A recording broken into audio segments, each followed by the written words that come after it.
Oh, and welcome everyone to the V Culture and Philosophy Podcast. My name is Mike. My name's RC. And my name's Jacob. And we're here to count down our top 50 games. Win last, we left you.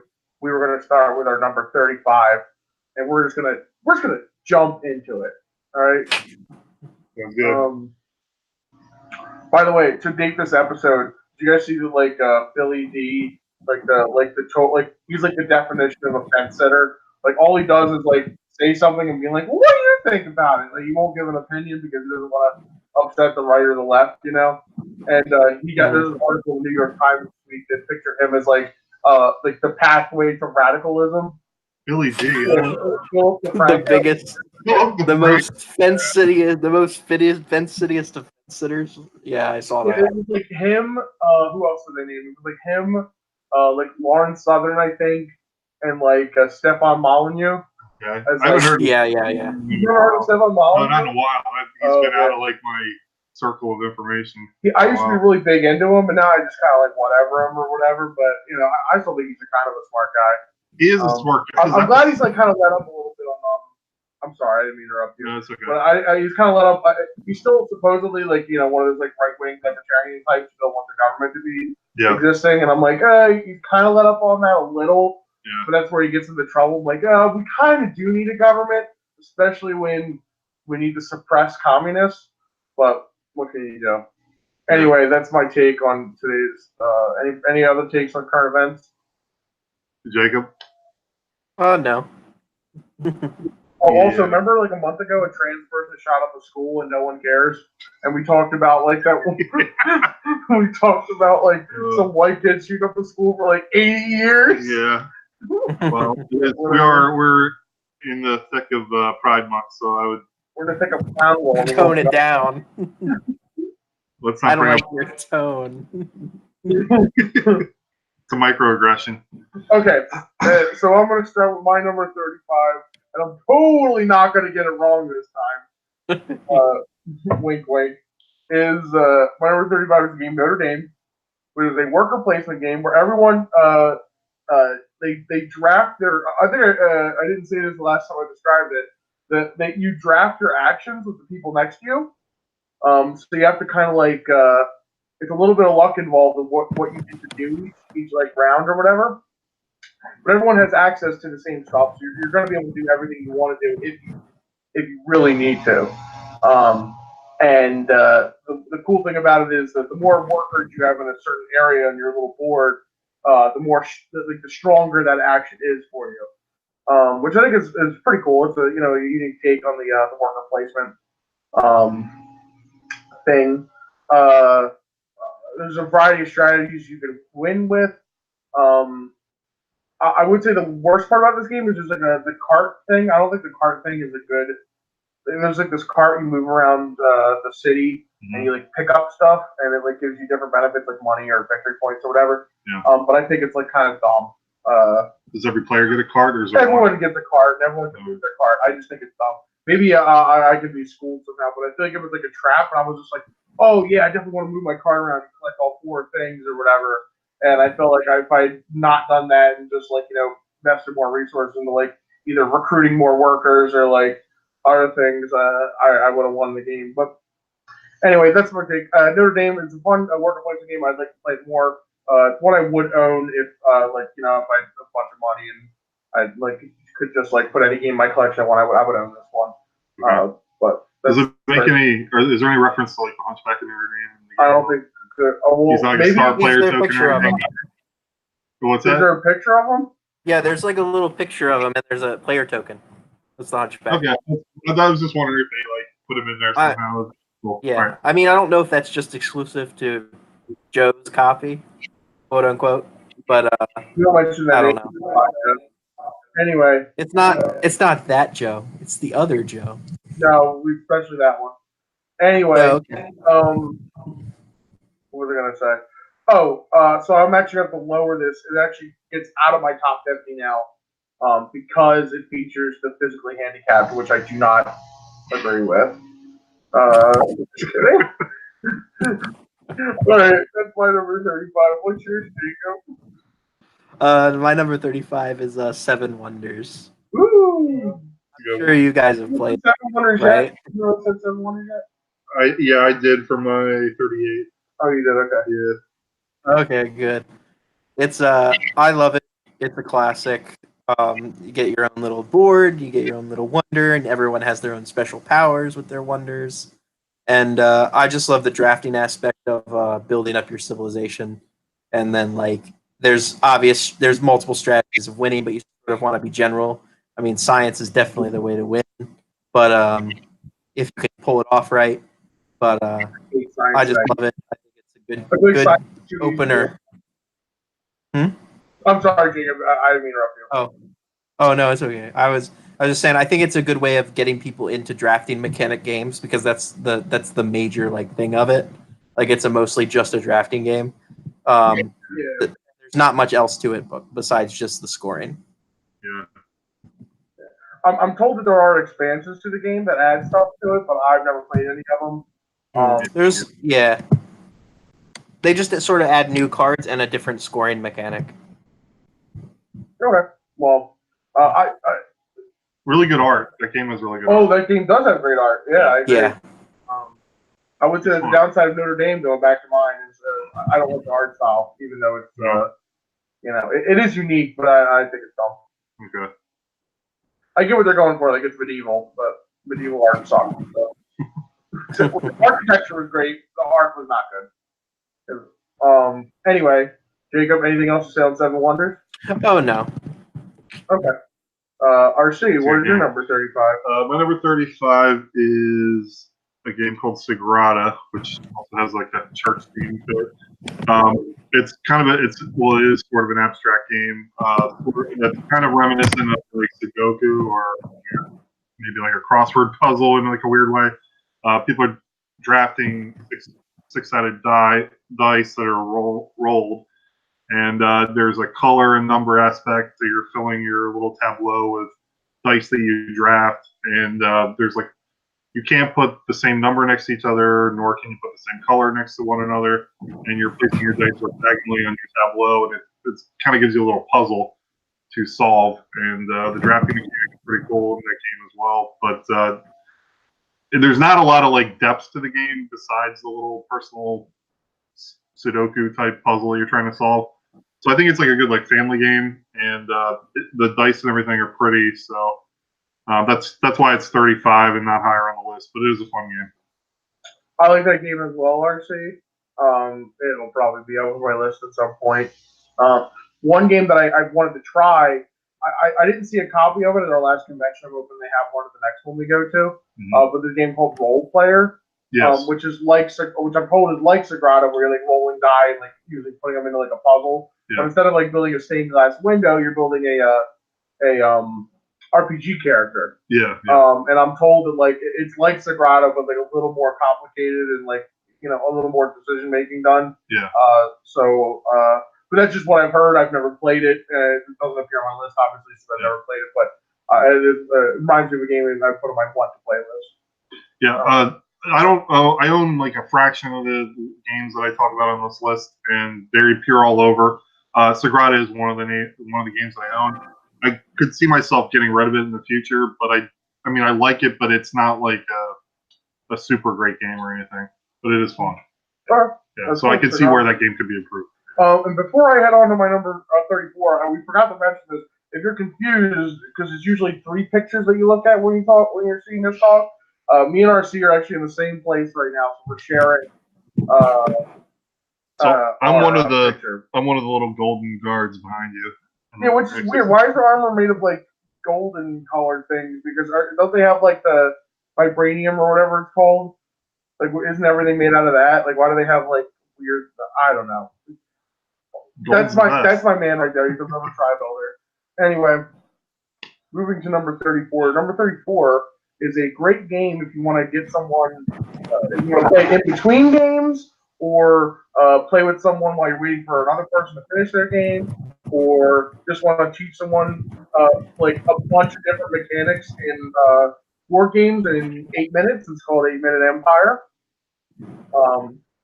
This game is great. It's a fun little game. There's lots of expansions for it. It fits in a small box. You can play it very short amount of time. It's easy to teach. It's an area control game. It's an area control game that also has powers on cards. That also has a set collection aspect to it. That also has the idea of the movement, like a troop movement, like around a thing, but it's all contained in this little tiny game that doesn't have combat, but you have to it's kind of like a trying to think 2 steps ahead of whatever anybody else is doing with a little luck as well. Cool game. Glad I have it in like the base version of my collection. I've looked for like cheaper. If the expansions ever go on sale, I'll probably buy them. It's not something I want to spend a lot of money on, but it is a cool game, and I do enjoy it. So, 8-Minute Empire would be my number 34. That's a cool game. I like that game. I love that game. After I played it, I immediately bought the virtual version. Oh, that's cool. Was there's an app for it? Or like an app of the game? It's on Steam. It's on Steam. Okay. Oh, with all the expansions. Nice. That's cool. I might check that out one day then. It's also very cheap. Oh no, I'm sure. Like usually, like board games that are video games are usually pretty cheap. Because I mean, it's not like it's a new design. All they did was like program a board game. It depends on like how basic it looks. You know what I mean? I guess. But with games like 8-Minute Empire, how much UI do you need? You know what I mean? Not much at all. Yeah. Anyway, so that's mine. Jacob, what's your 34? My 34 is Quartermaster General World War I. Mike, you've played this game with me. You played America England, if I remember correctly, and I was Austria Hungary. So is that what this game is called? I have trouble looking. Like I was googling the game and I couldn't get it to come up. Okay, it's the one where we had all the cards. You guys kept tricking me. Yeah, I know. Germany didn't do anything. Germany didn't do anything.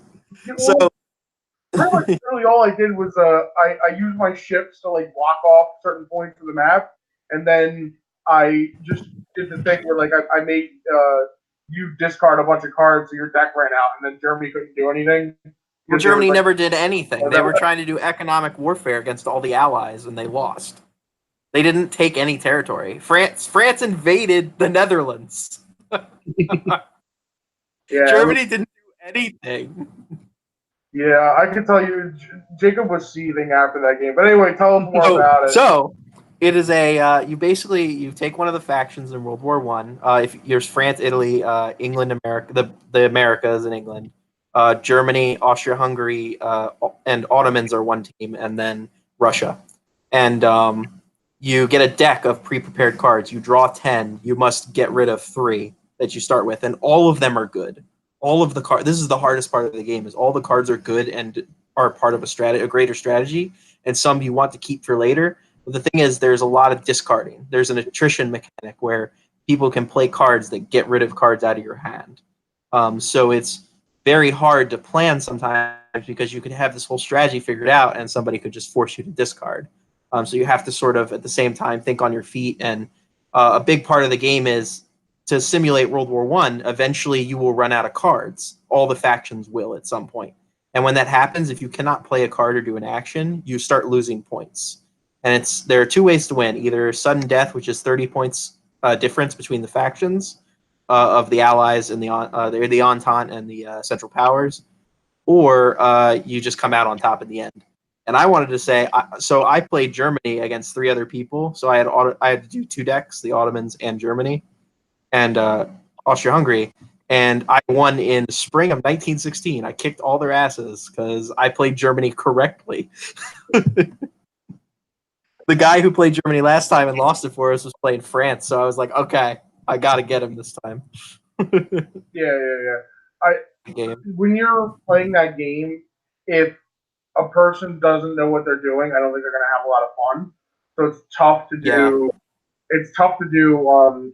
Teach new people that game. It just depends on the faction. I felt like the England America faction was pretty easy to do because like really all we had to do was like build ships and just block off places where like because all your cards said something like if England has ships in this area, it does bonus action.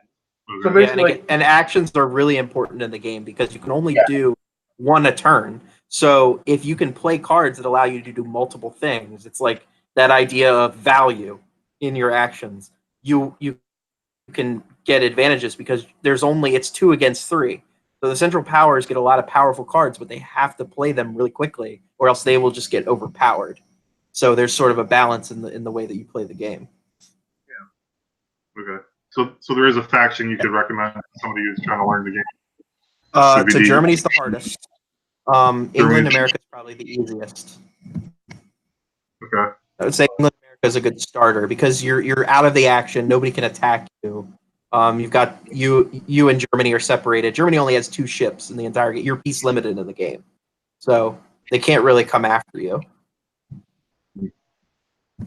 yeah, I didn't. Well, I only played the game once. I would think it would take a lot of effort on the German part to try and attack the British.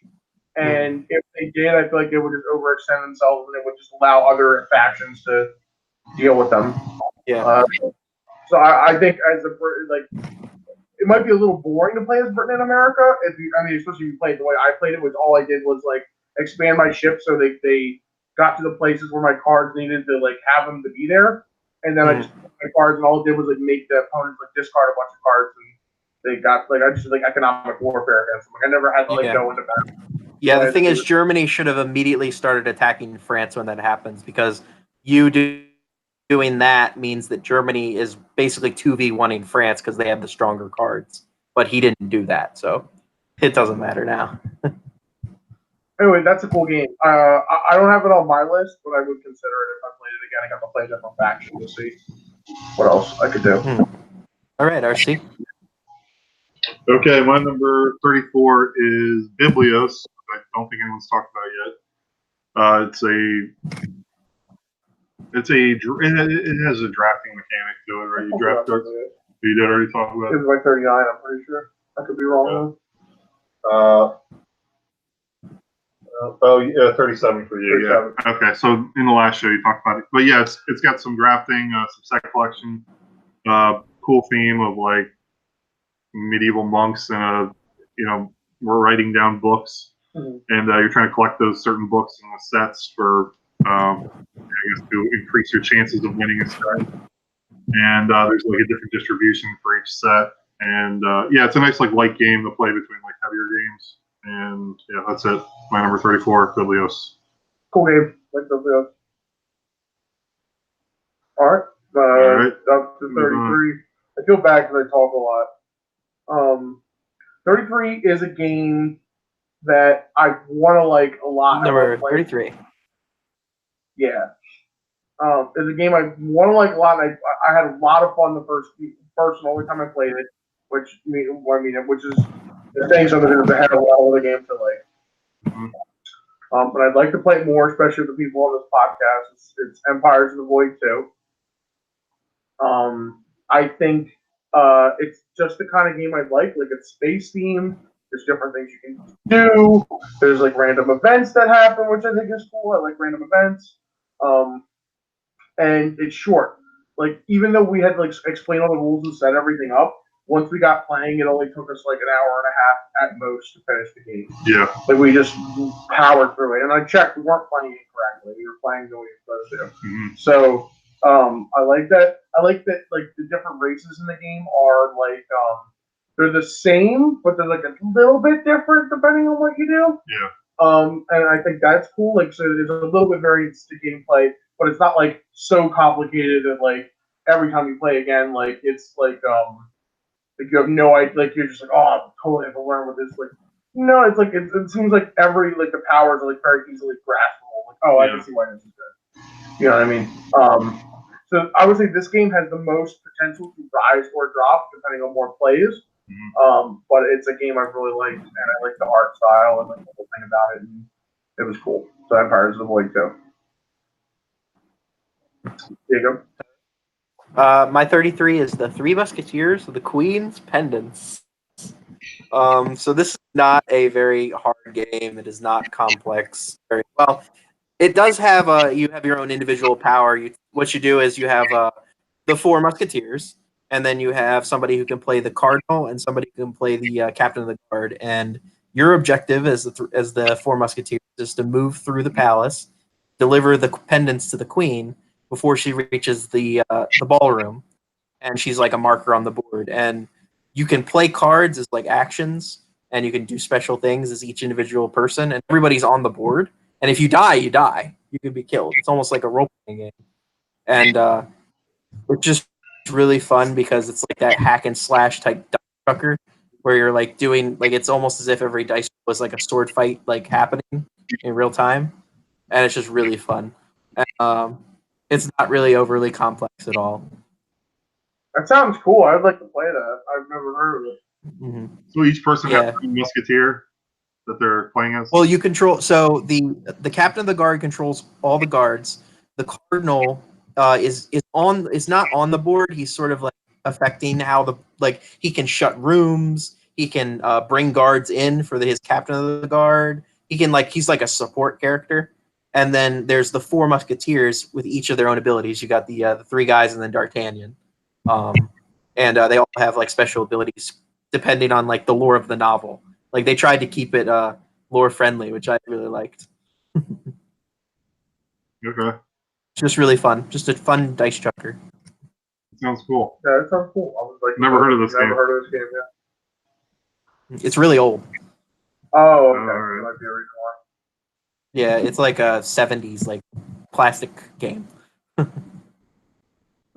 But all right. Okay, my number 33 is a game I've only played once. Probably, I may like it more in the future if I play more. I had a lot of difficulty with it, though, while I was playing it. That game is Suburbia. Because it took me forever. You won the only game of Suburbia you played. I did, and maybe I should retire champion and Retire champion. But yeah, I mean, I had the help of the rest of the table. They were kind of helping me because for whatever reason, I could not get I could not decipher the little hexagonal tiles, like what the cost was and what the ability was, and like how often to check the abilities. Because once you put a tile down in your little city that you're building, it could potentially trigger later, and it just took me a while to wrap my head around it. But I do think it's a cool idea for a game, and I like having the common marketplace, and like not everybody's going after the same stuff. Everyone's kind of like tailoring their little city for a different reason, like in a different direction. And I think it's cool, but I'd have to play it more to get a better appreciation for it. But I do like the game. So that's it, Suburbia. I like Suburbia as well. And I think you're being a little too hard on yourself. I think that you were getting it towards the end. Oh yeah. Towards the end of the game, I was understanding, but in the beginning, I was getting frustrated. I'm like, how is this better than this? I didn't really understand. Yeah. All right. So we're down to 32. My 32 is another party game. You guys can all criticize me, but I got lots of party games on my list. I think party games are fun. All right. And this one's called Code Names. Oh yeah. And the words version, I think everyone's like, the pictures version is better. I'm like, no, you're dumb. The words version is better because I could win, and I like the words version. Yeah. No, they're both good games. The words or pictures version. I think there's a Disney version I want to buy because I could actually convince my sister to play. But the only problem being we'd have to find 2 more people to play. So I've held off on buying it.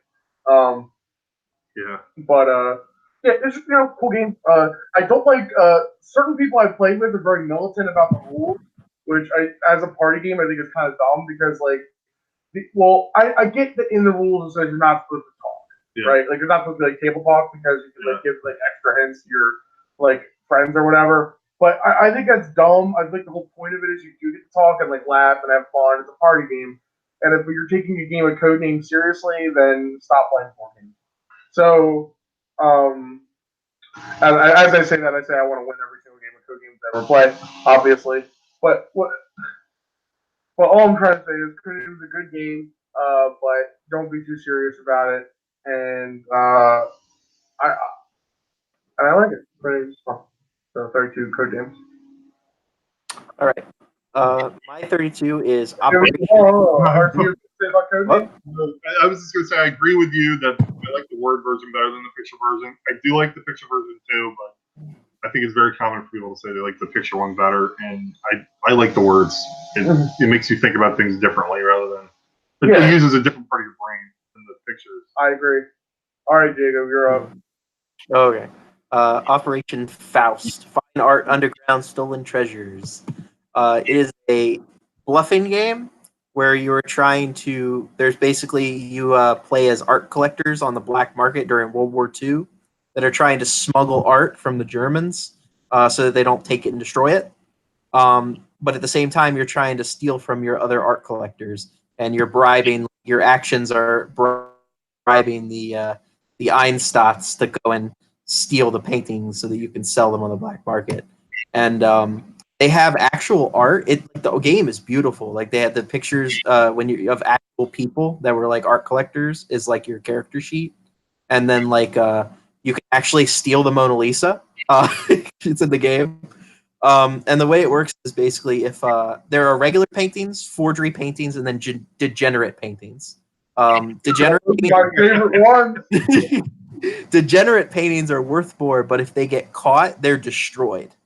So like you could build up like a lot of like you could be spending a lot of actions to try and get this painting sold, but if it gets caught, then it's removed from the game. Forgeries are there is a forgery for every real one, and to get a forgery to score for you're trying to get $1 million in the bank. To get a forgery to score, you have to steal, or no, you have to be able to get a notary to make it legitimate. And then there's also the real paintings, and the real paintings are just straight up points. And they have like famous art, like they've got like I said, they have the Mona Lisa, they've got like the Swamp Legend and Painter on a Dry Road.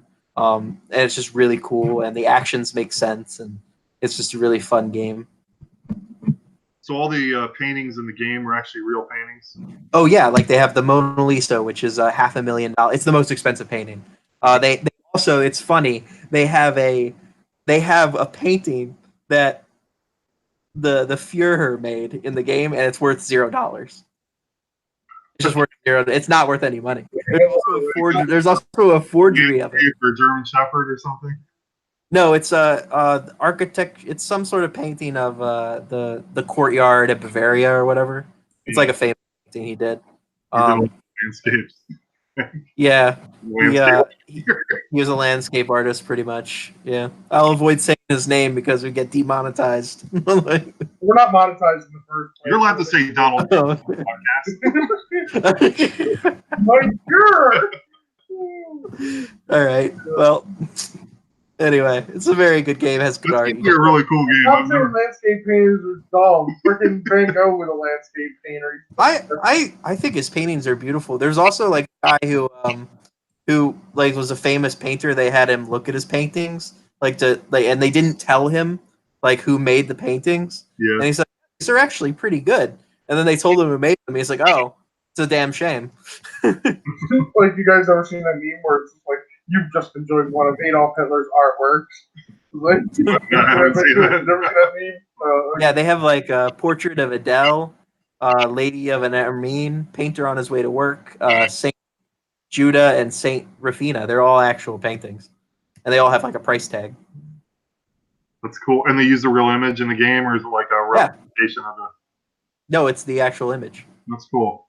It looks like it's on a wall. And the back of the card is like an empty museum slot with like the title. You know how like in museums when they have the painting and then under it's a gold plaque with like the name and the artist? Okay. On the back, it's just empty. There's nothing. And then the gold plaque's nothing written there. So all the backs of the cards look like you haven't put up the painting in a museum. Like it's been stolen from the museum. So it's really cool. All right. That sounds like a cool game. Yeah. I've never played. But I've only heard of it from you. I think you mentioned it to me before. So. But anyway, that sounds good. RC? Okay, my number 32 is Force of Will, which is I don't know if this game should be higher or what. I mean, on the list at all.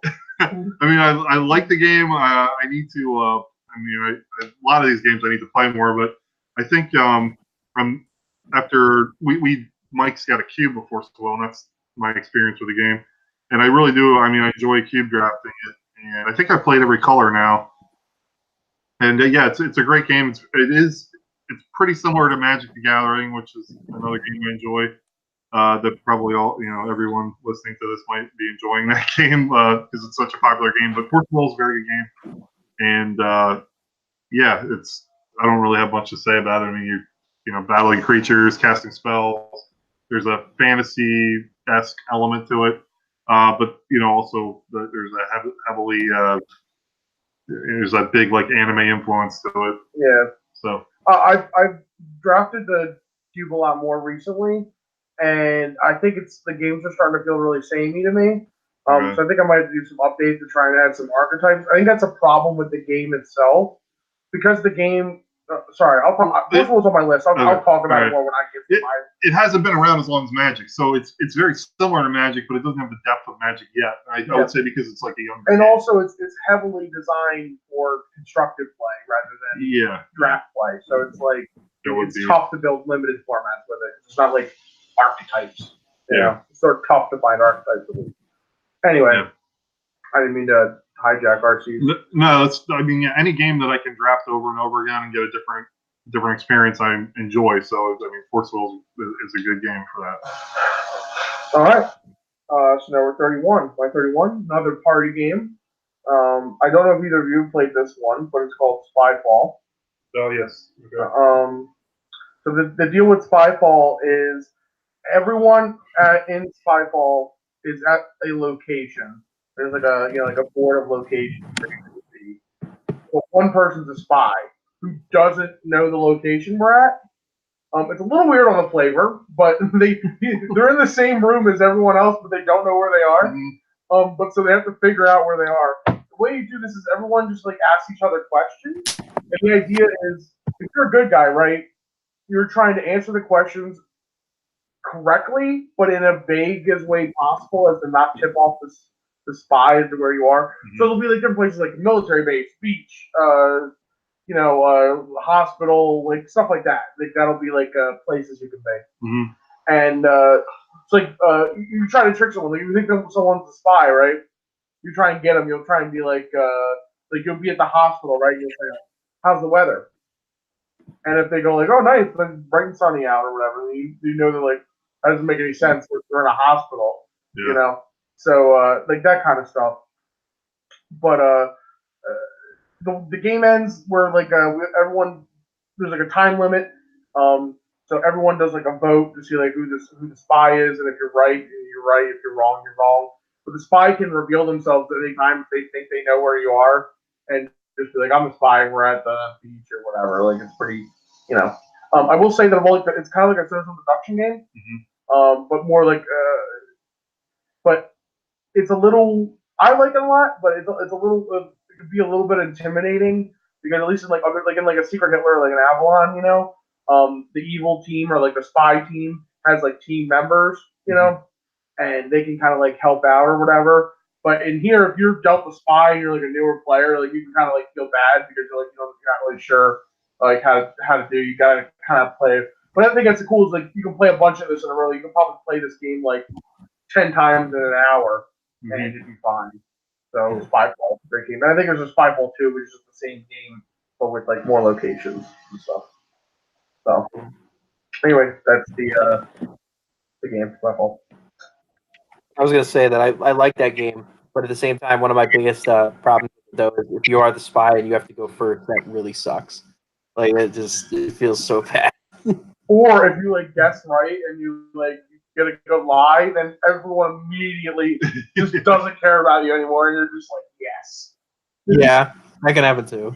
You can always ask a general question like how you feeling, something like that. Oh, sorry. There's another cool thing about they had roles. There are roles. So when I usually play, or when I did play it a lot, we forego the roles because we're playing with lots of new players a lot of the time, and like the roles kind of confuse them. So we're just like, you're either a spy or you're not a spy, which But then you got to roll. So like you'll be at the hospital, you'll be a janitor at the hospital. So you have to assume the role of a janitor. So it's not actually like what's your uniform look like, Like you have to say Gay. gay. Yeah, the hospital with all the gay janitors. It was a K. It was Spanish what? Okay. Yeah. You have to take on the role. Yeah. Yeah, so that's what adds more depth to the game, and I actually like it either way. I like playing with the rolls. I like playing without the rolls, so you can have fun either way. Anyway, it's my ball. That's my game. I'm sorry. It's a fun game. That's you, Jacob. Jacob. Okay, my turn. All right. My next game is Carcassonne. Have you guys played Carcassonne? Hello? Yes. Yeah, we heard you Carcassonne. Have you played? Oh, you have? Okay. So yeah, I just like it's. I haven't played in a while, but I just love the how you just get to build a city out and just place things on the board. It's not there's not much complexity to it other than scoring. The scoring is like the longest part of the game, but especially with farms OP. But yeah, I just love it, and it's a classic. It was one of the first games that got me into heavier board gaming. Catan and Carcassonne were like the first two, and then Dominion. So yeah.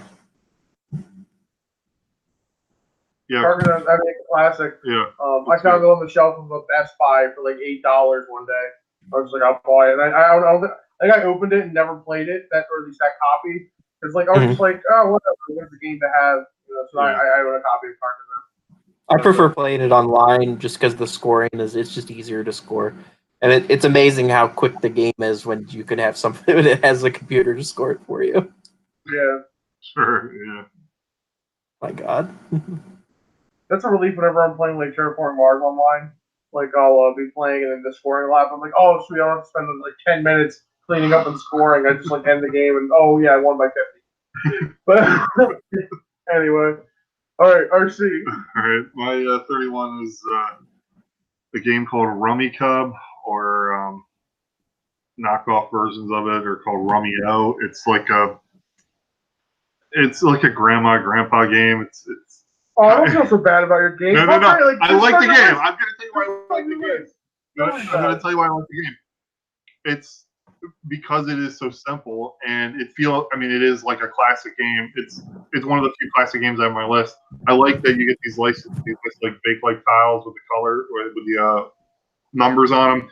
There's 4 suits. It goes like 1 to 13, and you're all playing in a common area, like some iteration of Rummy, where like you put the 4 4s down on the table, and if somebody needs to grab a 4, they can use it for their sets. And so like it's hard to. I'm not saying this properly, but like you're trying to get tiles off of your personal board and play them on the table. But when you do that, you open it up to your opponents to also use those tiles you place on the table, because once they're on the table, they belong to anybody. So there's like this whole manipulation thing where you're moving sets around, and yeah, it's a good game. I enjoy it, and I play it a lot with my family, so that's why. Family, yeah, like with my parents, because it's on a level that they can handle. Yeah. So that's all I have to say about Rummy Cub. Yeah. All right, so I'm up after Spyfall. Number 30 is Seven Wonders Duel. Okay. Of all 2-player games I played, this is, I think, my favorite. Well, I'm sorry. Of all the games that are like explicitly 2-player, like there's plenty of other games that I like more and like more playing at 2 players, but they don't only play at 2 players. But this game is cool. I like Seven Wonders Duel. I like the whole like the pyramid thing and like you uncover more stuff. Again, science is stupid. No one should ever play science. Whenever I play with RC, I have to take science just to make sure he can't win with it, which is just stupid. RC's just so pissed at me for shitting on science. I'm sorry, I'm religious. I don't like science. Anyway, but yeah, Seven Wonders is cool. I don't have much to say about it. It's just a fun game. I could imagine playing it like in an airport or something. That kind of thing. Okay, yeah. Like you're waiting for a flight to play Seven Wonders Duel with Yeah. whoever you're flying with. Yeah. No, it's great. Yeah, Seven Wonders Duel. Jacob? Okay, we're on 30, right? Yeah. Oh no, we're on 30. Age of Empires 3, the board game. I don't know if I don't think have you guys played this one? I played the video game Age of Empires 3, but not the board game. Oh, okay. All right. So the board game is set in the colonial era, and you are one of the factions. Weirdly enough, Prussia is in the game, So so they're a faction, which doesn't make any sense. But yeah, each faction has its own special power, of course, like with all multiple faction games, and it's a worker placement and basically control of uh, placing things. So like, there's like an order in how colonists are sent out, like the turn order. You can either send out colonists, merchants, tradesmen, explorers, and then I think there's another one, but I'm not sure. And you'll use your workers to bid both for control of areas, but also for um, getting ships. And ships can be wild cards for final scoring for goods because there's multiple goods on the map, and you get them by colonizing an area. But you win points by getting sets, and some goods are better than others. So having ships is really good because they're wild cards. And get more money for having sets of goods. And what I like about it, there's another game on this list that has this thing, this mechanic. You can buy tiles that have like buildings on them, and they get better as the ages progress. Like you get from like early colonial era to revolutionary era, and you buy these tiles, and they allow you access to certain like special powers to break the game. It's really fun. That sounds cool. I would actually like to play because Age of Empires 3 was a game I loved growing up. Anything that's like set with like the same kind of like theme would be cool. Yeah. That's cool. sounds good. Thank you for bringing that up, Jacob. Number 30, RC. 30 is For Sale, a game that's very similar to my number 34, which is Biblios. For Sale is maybe slightly easier than Biblios, which isn't saying much because Biblios is a pretty easy game. But yeah, For Sale is like you're bidding on cards in the first half of the game. In the second half of the game, the cards that you've won through the bid or through the auction, you're kind of playing this little bluffing game and trying to get the best possible prize awarded to you. In the second half of the game, there's some checks that are laid out on the table of different values, and then you're playing your best properties to try to get the best checks that are available, and then the person who has the most money at the end of the game wins. It's the theme of the game is like real estate, and it's a nice light game to play between bigger games.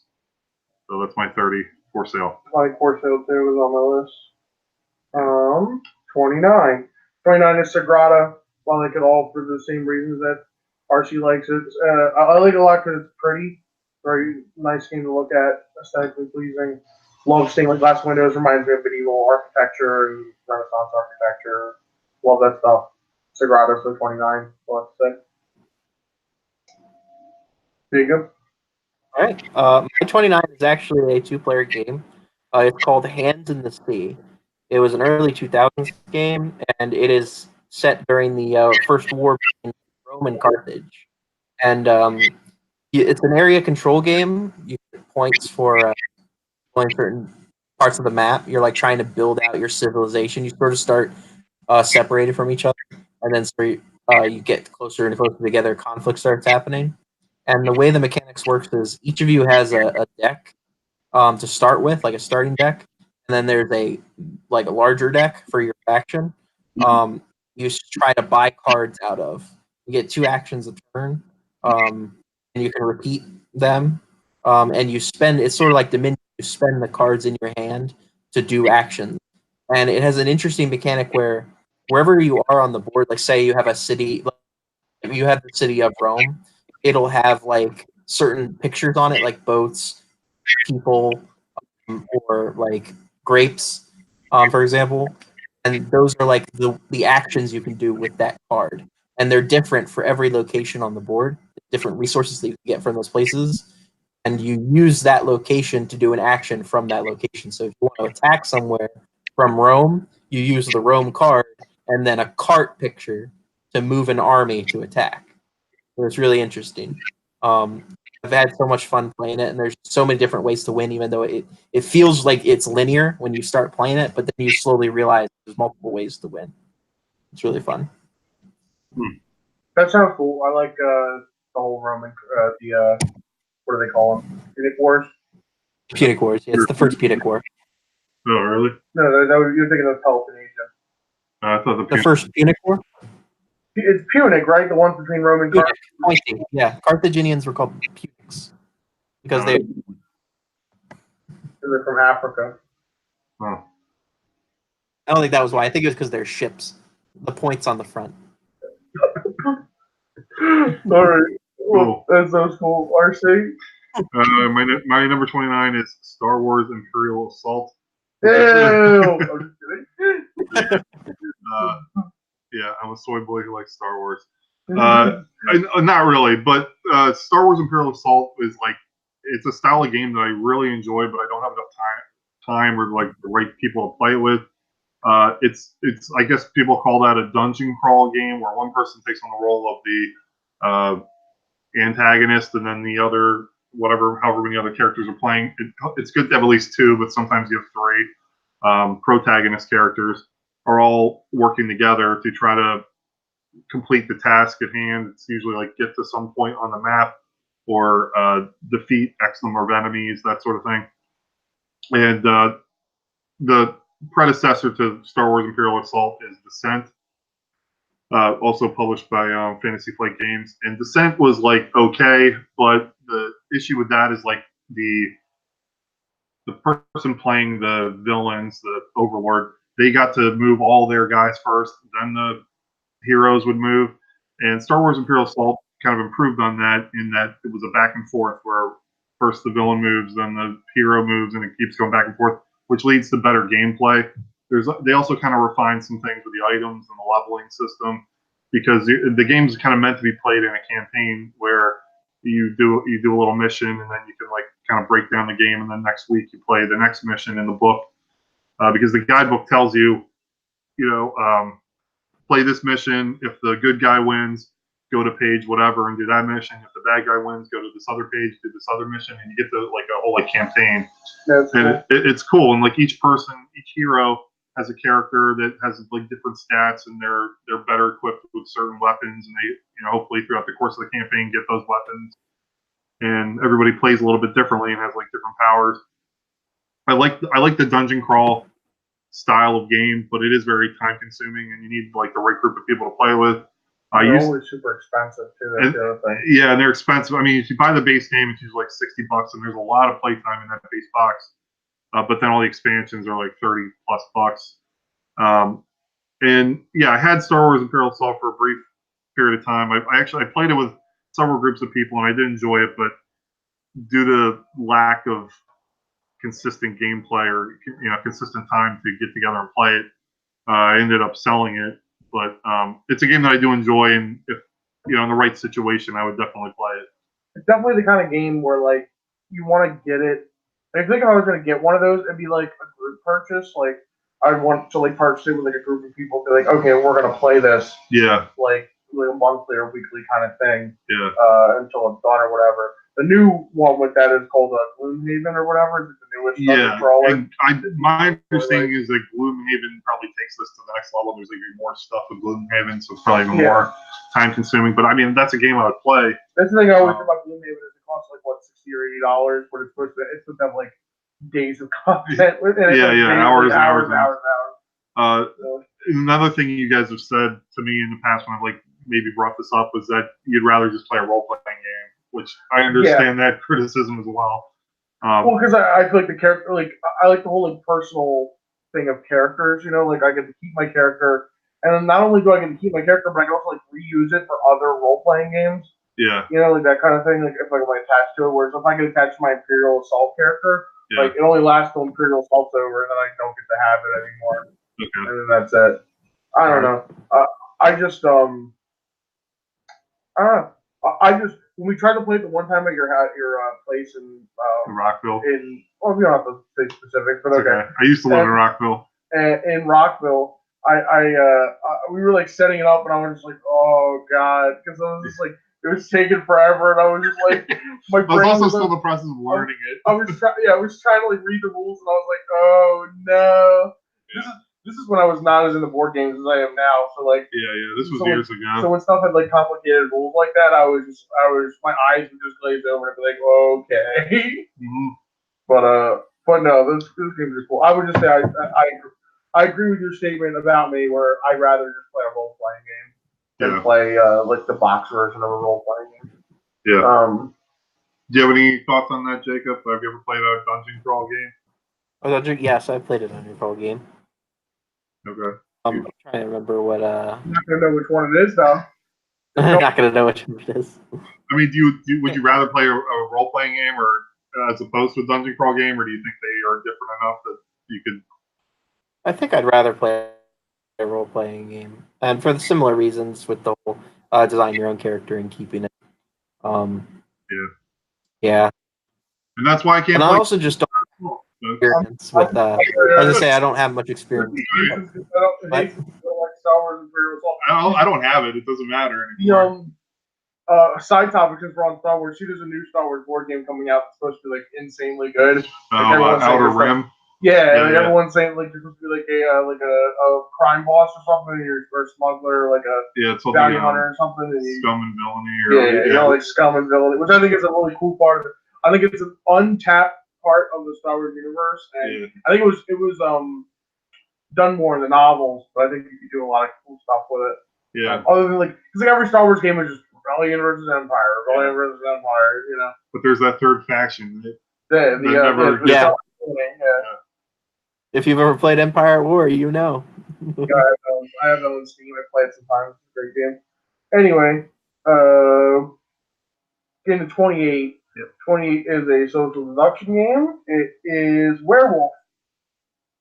Pretty sure lots of people have played Werewolf. Miller's Hollow or One Night? I'm just like whatever. Not One Night. The like this, like the base, like the one you own. Okay, Werewolf's Miller's Hollow. Okay. That's like a Werewolf. I played different versions of Werewolf. I would say my favorite is that version. I will say I've had a lot of fun playing that game. I love social deduction games in general. And I don't really have anything else to say other than I think the twins are overpowered in that game, or whatever they're called. Triplets are more overpowered. Yeah, but other than that, I think the game is really good, and I like all the special roles and stuff. I like how it has a bunch of special roles and they're all secret. I love that. So that's mine, Jacob. All right, my 28 is another area control game, Struggle of Empires. It's sort of similar to the one I talked about before, the Age of Empires 3, but it takes the tiles to like the next extreme. The tiles sort of keep everything, make everything happen in the game. You sort of have you're one of these European powers, and it's early age of colonialism. You're trying to spread your influence, and you bid on these tiles before the game starts. Or if you control certain parts of the map, you get tiles, and the tiles will be like certain trade routes that give you money. The biggest thing in the game is money is how you do actions, and you can take loans. But the thing is, if you take loans, it causes you to go into unrest, and you build unrest. Which can cause rebellions to break out, which will hurt your overall score at the end of the game. So money is sort of like the biggest like driver to getting you to expand. And there's also like combat. It's very simple combat. It's like 1 for 1. Your armies on the board kill each other for 1 for 1, and navies kill each other 1 for 1. And it's just really fun. And the whole tile aspect, I really love the tile aspect of being able to do actions with your tiles. You're bidding on tiles. You're trying to control certain parts of the map so that the tiles matter. It's just a really good game. It's an oldie too, so it's really good. Yeah, I will say that I'm sure your list is filled with like different area control games that I've never heard of, and I was like, I'll just be flat out. I'm sure they're great, but I've never played them, so I can't really comment. Yeah, they're grindy, 2 hour, 3 hour, 4 hour area control games. Yeah, like just so you know, when people like trying to keep track of what kind of games I like on my list, you can see that a lot of them are short games. Because it's hard to hold my attention on a board game for longer than like a couple hours. Yeah. I will say like max I want to spend playing the board game is like 3 hours. Yeah. Really, I want to reduce that to like under 2, like at most. But I just don't have the attention span. Like I get restless. Like I just want to walk around the room and not do whatever the board game is. But that's just the way I feel about it. Actual insight into what which is like why some of my favorite games are like games being like under 2 minutes to play, and then you play like 50 of them in 1 hour. I mean, we play 50 of the same game in an hour than one game that lasts an hour a lot of the time. Yeah. So. Yeah, it's so far. I know we're only a little over halfway done, but yeah, it's like we all have pretty different tastes. I mean, with some crossover, but it's cool. Yeah, like I like party, short, cool games. Jacob likes like area grand control, strategy, area control. Yeah, RC games. That's right. So my number 28 is Pinochle. 28 is Tokyo. Oh, it's what? One like upgraded of King of Tokyo. Oh, okay. Yeah, King of Tokyo, which I'm sure we've all played many times. Yes. It's a nice, great game for people of all ages. It's just rolling dice and either getting victory points or trying to eliminate everyone else at the table, and it's all done under the skin of like giant Japanese kaiju monsters attacking a city. And one of the cool parts of the game that I like is how you can kind of customize your monster by buying certain like powers and giving them tentacles or X-ray vision or a giant brain, and it gives you certain like in-game effects. And yeah, it's a great game by Richard Garfield, probably my favorite game designer. Could have to say he's my favorite game designer. Yeah, I will say I'm not gonna. He's like one of the only 3 people that I can name as game designers, though. Yeah. So I don't count Mark Rosewater. He's not a game designer. He's a writer. He's not a game designer. He's a writer. He's shining his like. He's just sitting there shining his like one Roseanne script he wrote. It's like in a It's like in a like a case, a glass case that he like Windexes every day. That's how I imagine Mark Rosewater. He's like, sorry. Just our daily hating on Mark Rosewater. That's an official position of this podcast. Just so you know, we're not gonna get sponsored by Wizards. Anyway, number 27 is a cooperative game. I like cooperative games, and it's called The Captain is Dead. Okay. Yeah. It's basically a Star Trek game that they did not get the Star Trek license for, so everything is just like Star Trek-esque instead of being actual Star Trek. The whole idea is you're all different members of the crew of a Star Trek ship, and you're attacked by aliens, and the captain is dead. So you have to work around giving each other resources, getting aliens off the board, dealing with the threats that are presented in order to repair the jump core, and then get out of there. Everyone has different special powers that can give you like extra actions or resources to use and stuff like that. Complaints about the game is there's definitely some some like things that are way better than others. I guess that's a way to like add difficulties. You play like worse things, which I can understand. I just wish that some of them weren't like as useless as I believe they are, and that they could have added more interesting things. But I'm not a game designer, so I don't know how hard that is to get that many in. It's a cool game. The pieces are great. The board is nice and bright and colorful and cool. It keeps you going. And also, like usually with cooperative games, the problem is like there's quarterbacking. Like one person will decide what everyone's doing. Yeah. And that kind of happens with this game as well. I try to control myself, but it's tough with my with the playgroup I play. And a lot of people are have strong wills. So, but it is a game I break out for new people. Like, for example, I played this game with 3 friends who like don't play board games a lot. Yeah. And I got this game out and I quarterbacked one like, oh, you kind of want to do this and not this. Like this is doing this is better than this. But I kind of let them just do their own thing. And if they were making like a complete wrong thing, I'd just be like, well, you could also do this. And then like, well, and they'd be like, oh, do you think that's correct? I'm like, I don't know, whatever you want to do.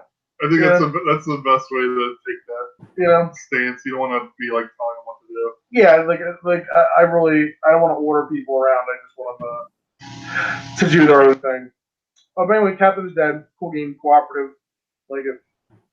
I like it. I like the graphic design. I like the theme. I like the little clear plastic guys, standee guys. The little pieces are cool. Yeah, and they're all like it isn't even the same either. Like all aliens look the same, but the like every single roll has a whole little plastic eye. Yeah. That is like looks exactly like the picture on their card or whatever, their roll card. Mm-hmm. Which I think is cool. I love the crewman and I love the janitor. The janitor. But the crewman is definitely the red shirt from he dies. Yeah, that's his special ability. When he dies, he respawns. Great. I think it says in the card that there's always another crewman. Yeah. They're just replaceable. Yeah. Right. Jacob. 27 is Star Wars Queen's Gambit. It is this is probably the most expensive game on all of our lists. I was just checking it out the other day. It's $800 in used condition. So the story behind this game is that it was developed by Avalon Hill as a risk dice chucker game, where it's based on the first movie, The Phantom Menace, where there are 3 battles going on. The Jedi battle, in the movie, there's actually 4 battles. There's the Jedi battle. There's Anakin in space trying to destroy the command ship. The battle of Naboo on the field, and all 3 are happening at the same time that they're trying to take the palace. And there's 2 sides. You take the light side, the dark side, and you could lose in all 3 battles. Like you could get shot down in space, you could lose the Jedi battle, and you could lose the field battle. But the only battle that matters is taking the palace. Now, of course, doing better in each section of the battlefield will help the battle in the middle more, like for that side. But I have seen games where someone will lose, like the light side will lose in all 3 theaters and still win in the center. So it was really interesting. Now the story behind the game, why it's so expensive, was when it was it was auctioned out by LucasArts to Avalon Hill to produce the game, and they produced a bunch of copies for a first run, and they were preparing to do a second run. It was really successful, and then they pulled the license. So because of that, there are not many copies, and those that are up for sale are really expensive. So it's really hard to get them. So how many times have you played this game?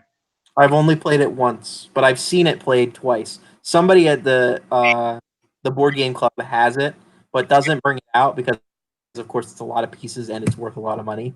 So I've only ever played it once, and I've only ever watched it twice, and it was very fun. Like it's a dice chucker. It's like Risk, but there's a few rules to it. I mean, like you roll for everything's done by dice, but there are certain strategies, because you could lose. As I said, I've seen somebody lose in every field of battle, but still win the Central Palace battle, or win in 2 theaters and lose in the central battle, so there is a bit of luck to it, but it is very fun.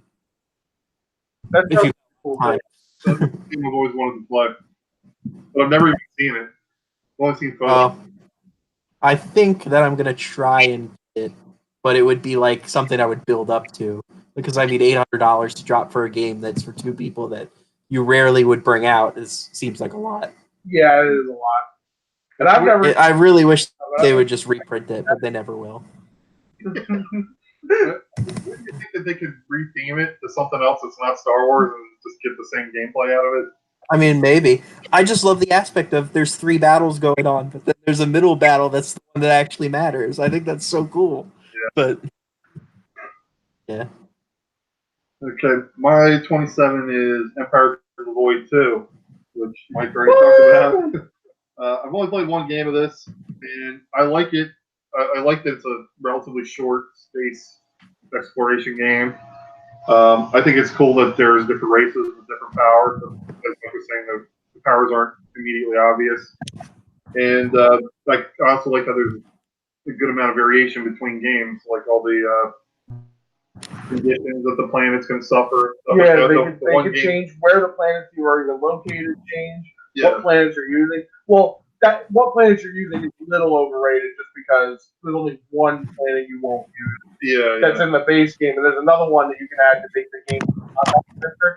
He said if you want the game to be more combat centric, add this planet. Yeah. Which I forget what it's called, but it's like a planet that has like three, instead of just being controlled by one person, like there's like 3 sections on it that people can control. And it's like a ton of points. So like you want to go in there and just fight each other, so it's like ton of point thing. But anyway, sorry, I didn't mean to hijack every part. No, it's but definitely like the conditions that happen to the planet, you're right, and like where the planets are located adds like a lot of replayability. I think I would like to play more. Yeah, like the game we played, it was like a forest planet that had probably the weakest little guys you could recruit. They were very attractive to get because part of the game is like grabbing the native residents of a planet and like recruiting them to fight for you. They were the most attractive ones to get, but except for the fact that there was like a plague on that planet where if you went into their atmosphere, you would be like poisoned or somehow. The fungus would grow. Yeah, the fungus. Yeah, it was a fungus. So like that kept everybody away from it, and that was just something that was like a variable of that one particular. And it was like game. it was like right in the middle of the map too, so you had to like do like a wide berth around this planet to make sure like your ship didn't pick up the fungus. Yeah, yeah, and that type of variability between games I find very attractive. So, and yeah, the graphic design's great and the gameplay was fun. So that's my 27 Empires of Void 2. All right, so 26. 26 is a favorite of Jacob's, but also I like it as well. Is Secret Hitler. Secret Hitler is a game where I am secretly Hitler, and then I get to win. But anyway, Hitler's a lizard in this game. Yeah. So I have So I watched a review for Secret Hitler one time, and they did like a disclaimer at the beginning when they were reviewing.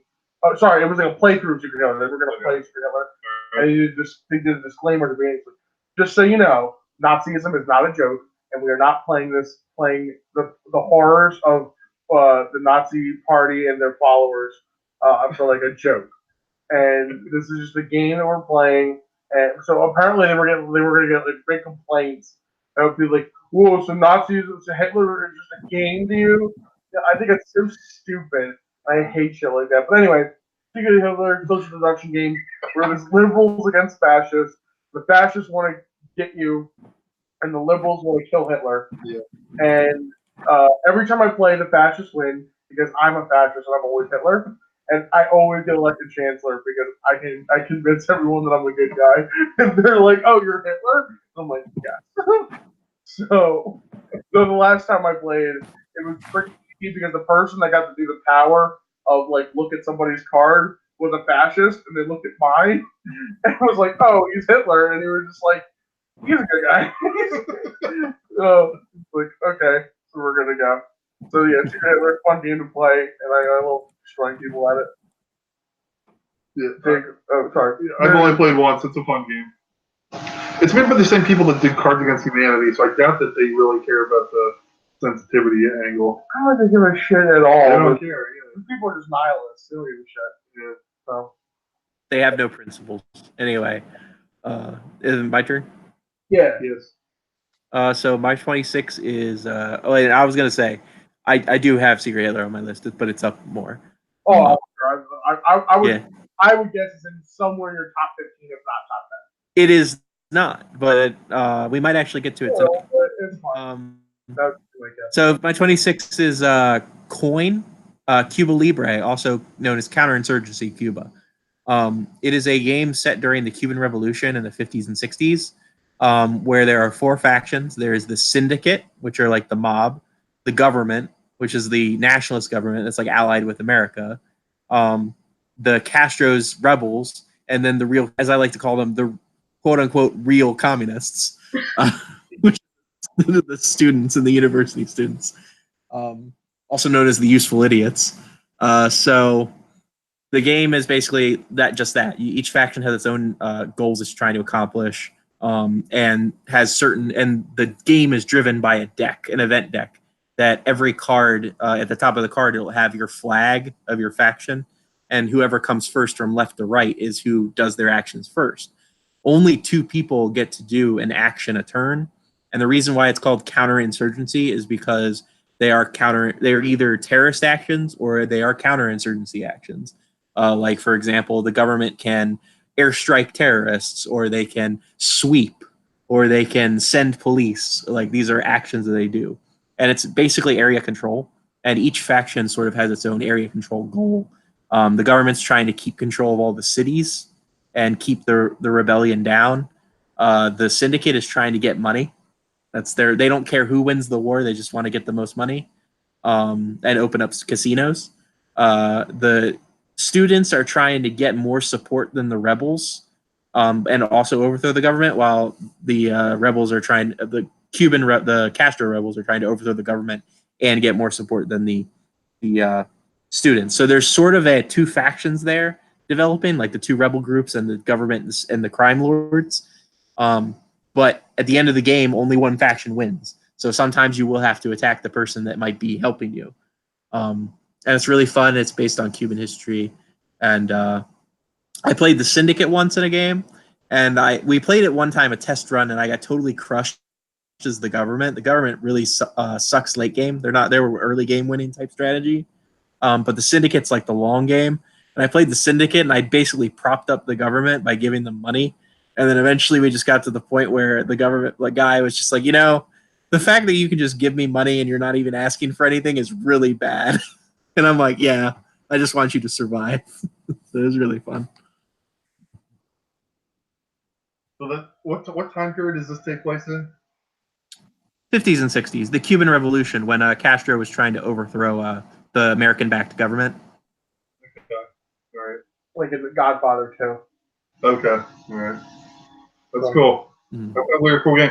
Does it have to be like a 3-player game? Since there's 3 factions? It's a 4-player game, but no, because the cards on them have a basically robot function where, like, if you have 3 people and the 4th faction will just do whatever the robot action is. It'll say, like, on the card, does it have a gun over this faction? If not, then they don't do the action and they do this. Okay. The cards actually have actions on them that you can choose to do the card. But the thing is, if you do the card, this is one of the big aspects of the game. Depending on what action you do, affects what the second person does. So you can choose to take the card and do the action, and a lot of the actions are really good, especially if they're your faction. But if you do that, then they get to do a full round action. Instead, you can choose to do a half round action, and then they can only do one special action, which sort of limits their ability to do things. And maybe you don't want them to get the event. Like, you don't want to take the event because it doesn't do anything for you, but you also don't want anyone to get it.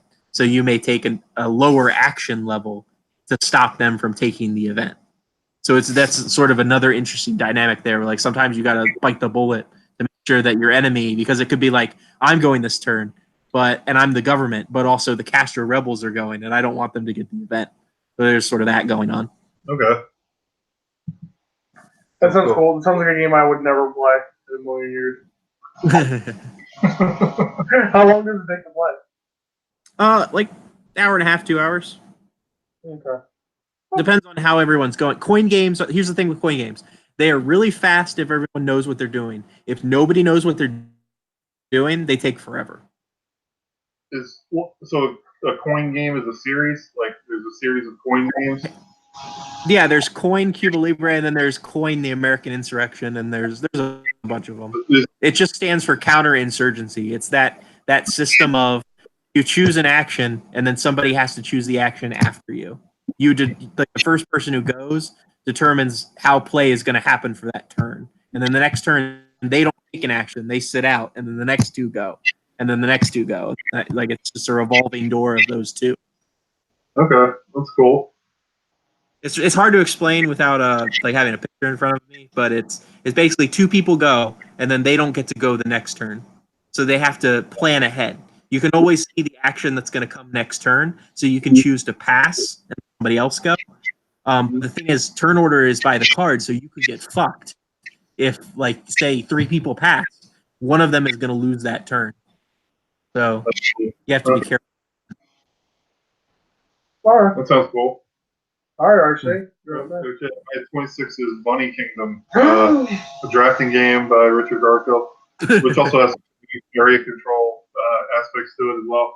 You're drafting cards on a large Game's grid. good. All the cards that you draft corresponds to a spot on the grid, and you're trying to collect or connect areas of your land to one another to score more points, and there's multipliers and that sort of thing built into the game.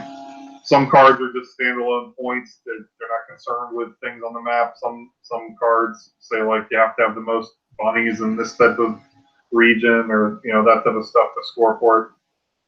It's a very simple drafting game. I would say that it's a great like introductory drafting game for maybe like a next step after like Sushi Go. Yeah, probably like a next step after Sushi Go or something like in between like Seven Wonders. Would you say Seven Wonders is more complicated or Bunny Kingdom? I think the only hard part of Bunny Kingdom is the actual like math to calculate your score. Yeah, really multipliers and stuff. Yeah, but like the gameplay itself is pretty easy. I'd say Seven Wonders and Bunny Kingdom are pretty close. Mm. Yeah. So that's it, Bunny Kingdom. I like Bunny Kingdom the one time I played it, but it didn't make my top 50. Yeah. 25, so we're in top 25 now. Is a game called Yeah, we're 25.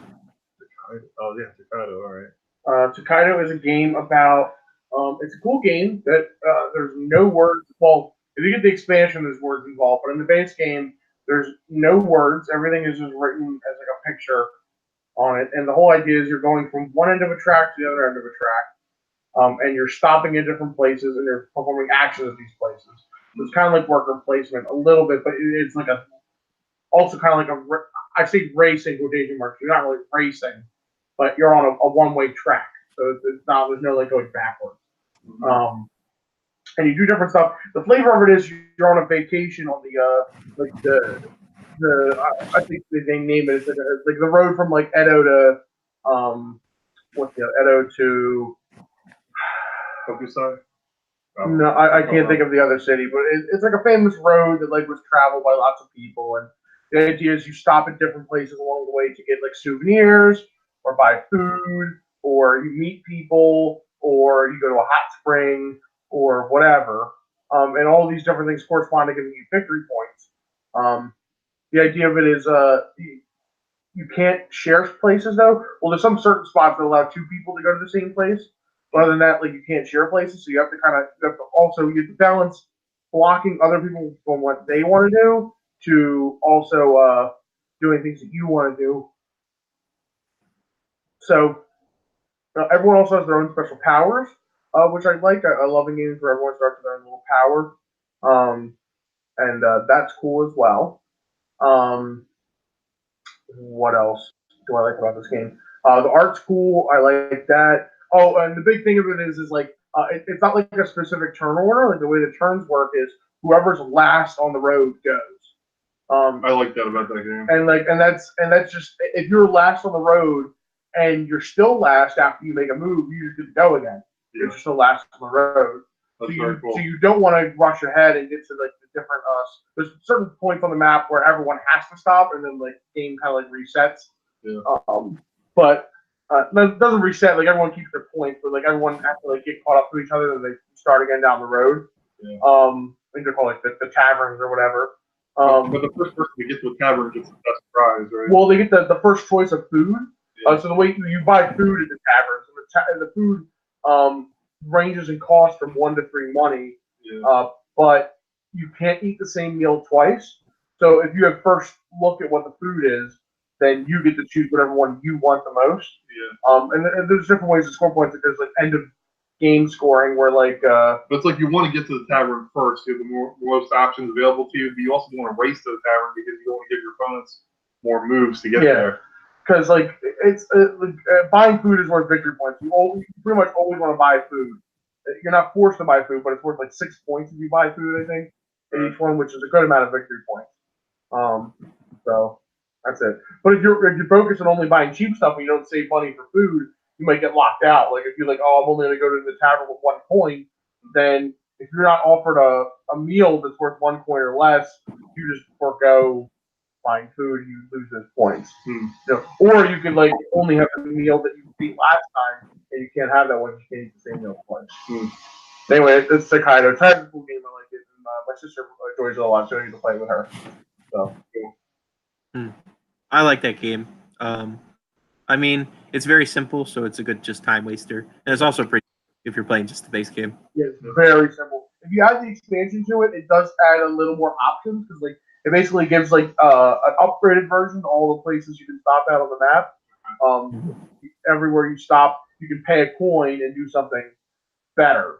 So you actually have like a thing of, ooh, do I want to spend a coin to do the better thing here or not? The other one, there's not really a lot of options. Like it's kind of, I would say, when you play the base game, it's if you're like if you play board games, it's usually pretty obvious every move. Like you don't have to think a lot. You might have to think like one time throughout the game, like should I go here or here? But most of the time, you're just like it's pretty clear. Yeah. Place you should go.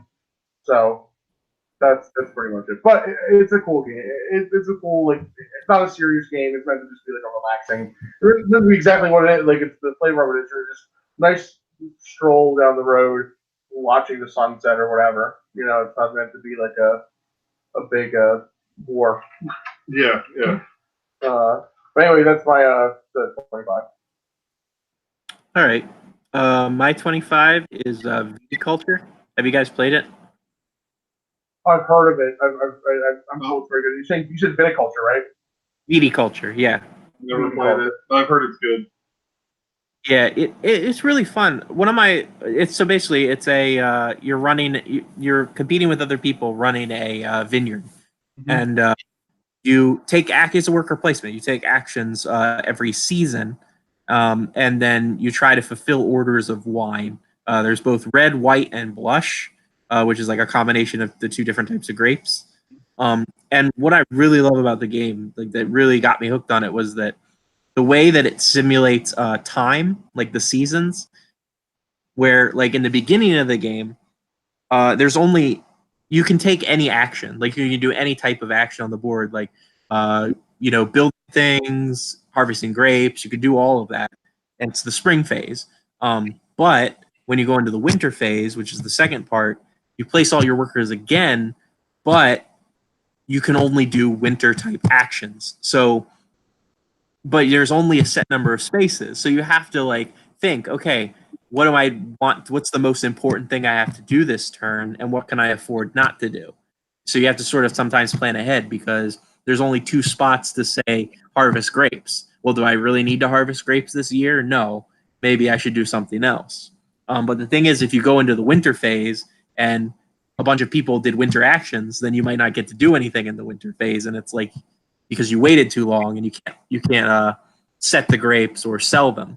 So you're sort of that balance between having access to all the actions but wanting to do a specific thing with it being in the winter phase, getting your turn skipped, which kind of sucks. In every game, not taking an action really sucks.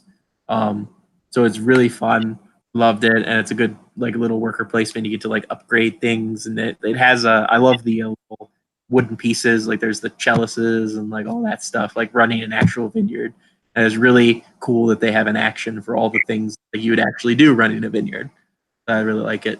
That sounds like I would really, really enjoy that game. That sounds very thematic with like the winter actions and the summer actions. Yeah, it's really theme seems to be like the big thing with it. We'll have to play at the next convention. Yeah, if I've ever seen it at a convention, we'll definitely break that out because it's a game me and RC I think we'll both enjoy. Yeah. Sounds good. It's also a really good game with less people, I've noticed. It's not really good with a lot of people. It's really good when it's like 2 or 3 people or 4 people just sitting down and playing it. Okay. All right, my 25 is Star Realms. A pretty light game. It's a 2-player game.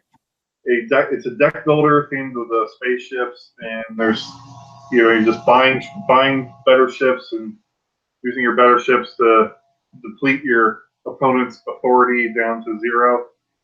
And it's an excellent introduction into like a deck building game, and it's a game I've played probably over 30, 40 times. Played it a lot. It's a fun game. Star Realms. I think you guys have played it. I've never played Star Realms. You played with Joe a lot. Me neither. Maybe he beat you bunch at it. Yeah. But you never played it? I don't think I've ever broke it out with me. All right. Well, we can play sometime. Yeah, our mutual friend Joe, he always beats me now for some reason, and he claims it's because I buy this one type of ship that he never buys. But I tend to think that Joe is uncommonly lucky in some things, like where I will make the most optimal decisions during a game, but I will still lose somehow due to him being lucky. I mean, he is very good at games that he does deserve to win half of the time, but the other half of the time, it's just dumb luck, and that's my theory. But maybe that's why I keep losing. So number 22 is going to be 24 is going to be Zaya. That game is pooping. The other game that randomly went. Oh man. Yeah. Okay. Yeah. Anyway, Star Realms. Star Realms. That's not much to say about it. Have you played Star Realms, Jacob? No, I have not. Okay. Well, yeah. Sometime if you want to play, it's pretty easy to teach. Okay, I'd be down with that. There's a lot of games you guys have mentioned I actually haven't played, so it'd be especially URC. You've mentioned a lot that piqued my interest. Okay. All right. Cool. Yeah, we're getting into the games I either play a lot or I love, or I played a little but loved. So soon we're going to be playing. It's going to just be all games that you guys have probably played before from here on out, Cool. most likely. But we'll see. Like my number 24 for moving on is Seven Wonders. I won't take up a lot of time. I like Seven Wonders just like everyone else likes Seven Wonders, but fuck science. If you really want to win, you get the military victory. No, no. I think the best. I'm gonna give a hard no. Brewery, yeah, it gives you like money, straight money. The tavern, yeah. The tavern. All right. Well, I will. That is very helpful. Cool.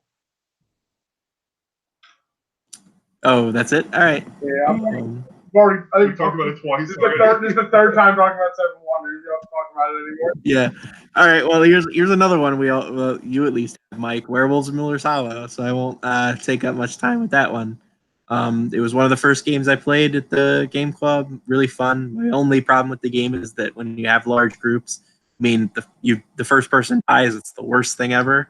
You're just sitting there. But if you can make games go pretty quickly, like try and run 10 to 15 minute games, which is possible, it can be really fun. And I love it for parties and think it's a good game. Yep, Werewolf's good. Werewolf. Also, Twins is not OP. Twins is not OP. Twins is. I've only played Werewolf. I disagree. Well, maybe if you have enough, it is in small games. If you have enough people to where you can add the Change Wolf, yes, then the Twins aren't OP. But if you're in that sweet spot of amount of people where it's not enough people to add the Change Wolf, but you're still having the Twins in, I think the Twins are OP at that number of people. I mean, it's no different. They only wake up every 2 nights, so most of the times one of them is dead before they even get to see each other. And I mean, they're just regular villagers. What makes them good is that they never vote against each other. That's the only really thing. Well, that makes the thing is, like, it's too hard to bluff that you're a twin, right? Like if you're evil, because like it's too hard to bluff. Yeah. Yeah. So like, well, you shouldn't. Two people that you twin. You should never bluff as a twin. I understand that, but I'm saying when you have two people in the game that are good and you know they're good, there's no possible way they're not good. Then they could just speak up. It becomes really hard for the werewolf to win, in my opinion. We started a thing where we started just saying that certain things, well, not saying, but we would imply that certain things are in the game. Like we don't tell people what the things are anymore because we all know the rules. And we've noticed that that's made it better because we have had games where we'll have like the twins and then there will only be one werewolf, but then people will be like, well, we can't trust them because one of them could be the change wolf or something like that. So that's how you get around that. Okay. RC24. My 24 is Plank, the original, because I haven't played the other ones. But I played Plank once, and I had a really fun time playing it. It's a deck builder, but there's also a board to it. So you're moving your character through a dungeon, trying to get some treasure, get out before the dragon wakes up and kills everybody.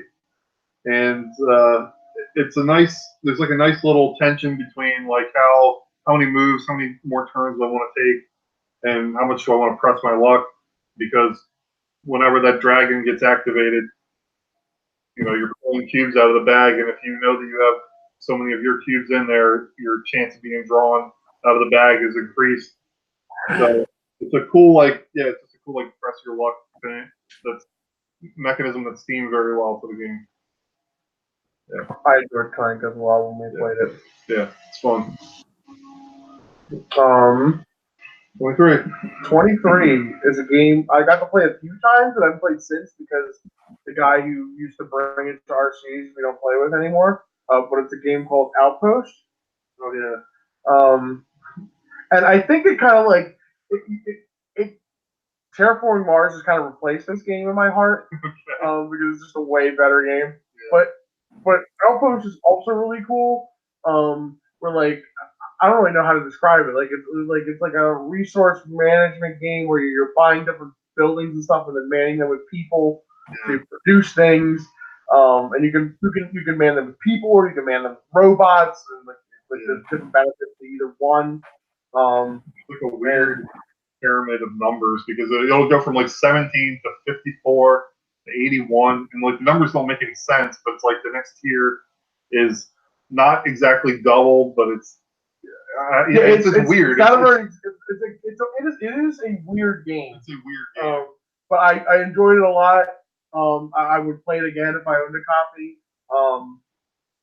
I will say that the one thing I noticed, and we didn't even play it many times, but I definitely noticed that I can't say for sure because I didn't play it enough times, but I'm pretty sure that there's once you get to the end game buildings, the buildings at the end, there's definitely a best one, and the other ones are not as good, in my opinion. I can't remember their names, but there was one that I just thought it helped you take over the game way easier than everything else. I could be wrong about that, but that's just something I remember about it. But I remember having a lot of fun every time I played it, and I played it again, even though I'm not I don't remember the rules, all of them. So that's it. Outpost by 23, right? 23. Outpost. All right. 23 would be Power Grid. I don't feel like there's much I can say about this. It's sort of a staple in gaming. I know Mike's played it with me, right? You've played it with me. Power Grid. You've never played Power Grid? I know it's a classic. I've never played it. It looks so boring to me. I'm sorry. Oh, I mean, it is. It's very simple. That's the thing. It's not a exciting game. It's just a bunch of math. But it was one of the first games I got into.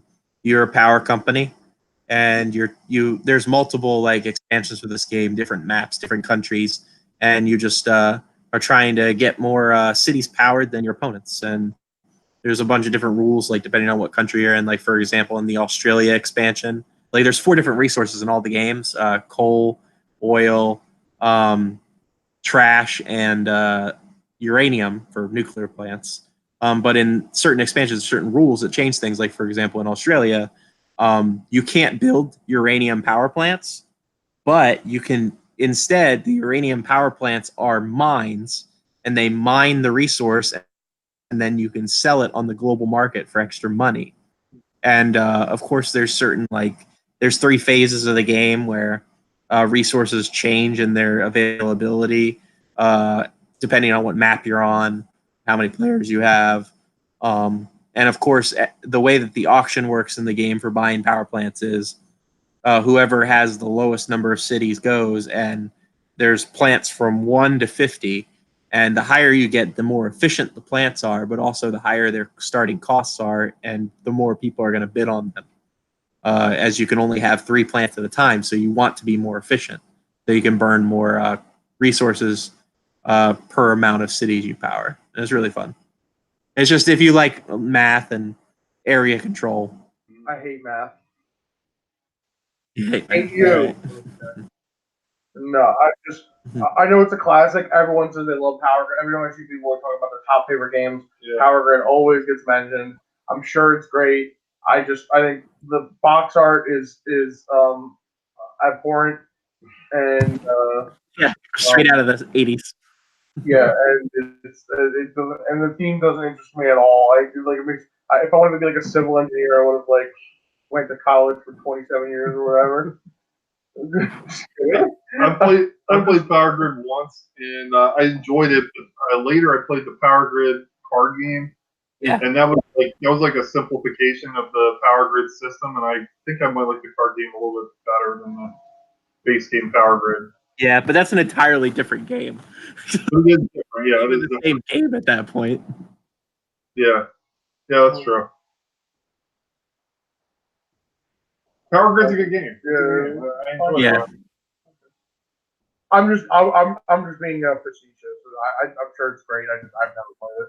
I mean, it's not if you don't want to do math. It's not a because it is boring. Like I will freely admit it is not the most entertaining of games. I don't but like games where I have to sit and do math. I like games where I can approximate the math in a few seconds and then just like, oh, yeah, that's the extent of math I want to do in games. Yeah. You know, where like I can get just like usually like with games of math, like there's like you're just trying to do like probabilities, right? Yes. So I just want to be able to like the math to be simple enough so I can just get a rough probability like, oh, I have a 60% good outcome if I do this or 40% outcome if I do this. So I can approximate that in my head within a few seconds. I don't have to do like the actual math to like figure out like, well, this is the best move. Like if I want to do that, or just like chess. Yeah. But I'm just being facetious. Their Power Grid's great, and everyone who plays it is a good person. I mean, judges it based on the box cover. Yeah. Oh no. I definitely judge books by their cover. Why would books have covers if not to be judged by them? I only ever buy books without covers. That's not true. That book you gave me called I'm just kidding.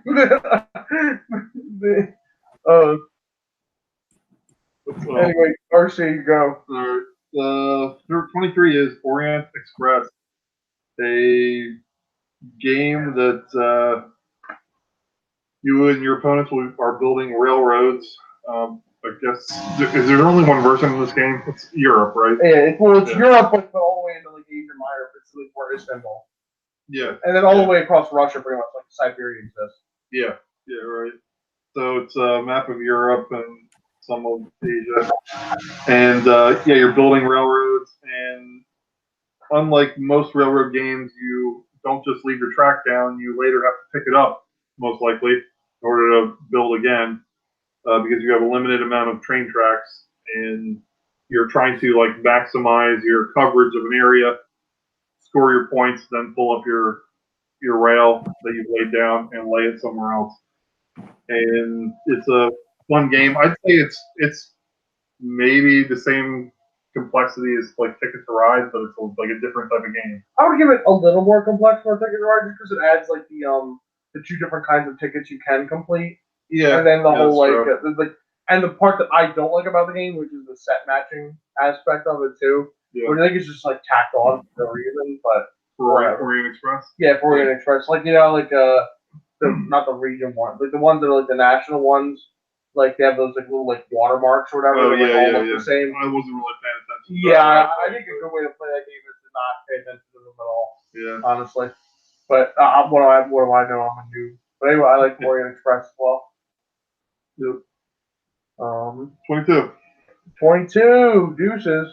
22 is another party game. Now we're getting so starting with Outpost, we're getting into games that I really, really like. Yeah. But like all these games if I've only played them once, I really enjoyed the one time I played them, or I played them a ton and love it every single time, pretty much. Okay. And this game is Dixit. I love playing Dixit. RC owns this. I love how he has them all sleeved, and it looks all cool, and it feels nice to play. Yeah. And you have the little rabbit people that you're moving up and down the board. That is cool. I like Dixit. I like being able to play the sensibilities of the people at the table. It's cool. I like the funky art. I don't know what else to say. Like Dixit, but people don't know Dixit's a game where there's like really abstract art on all these cards, and when it's your turn, you're gonna say something, and that'll be like the thing. Everyone's card has to put in a card that relates to what you say, so you can say like blue sky or whatever. And what you want to do is you don't want to make it so obvious that yours would be the only one, but you want the idea is you want some people to guess it, but not everyone. And everyone will guess at the exact same time.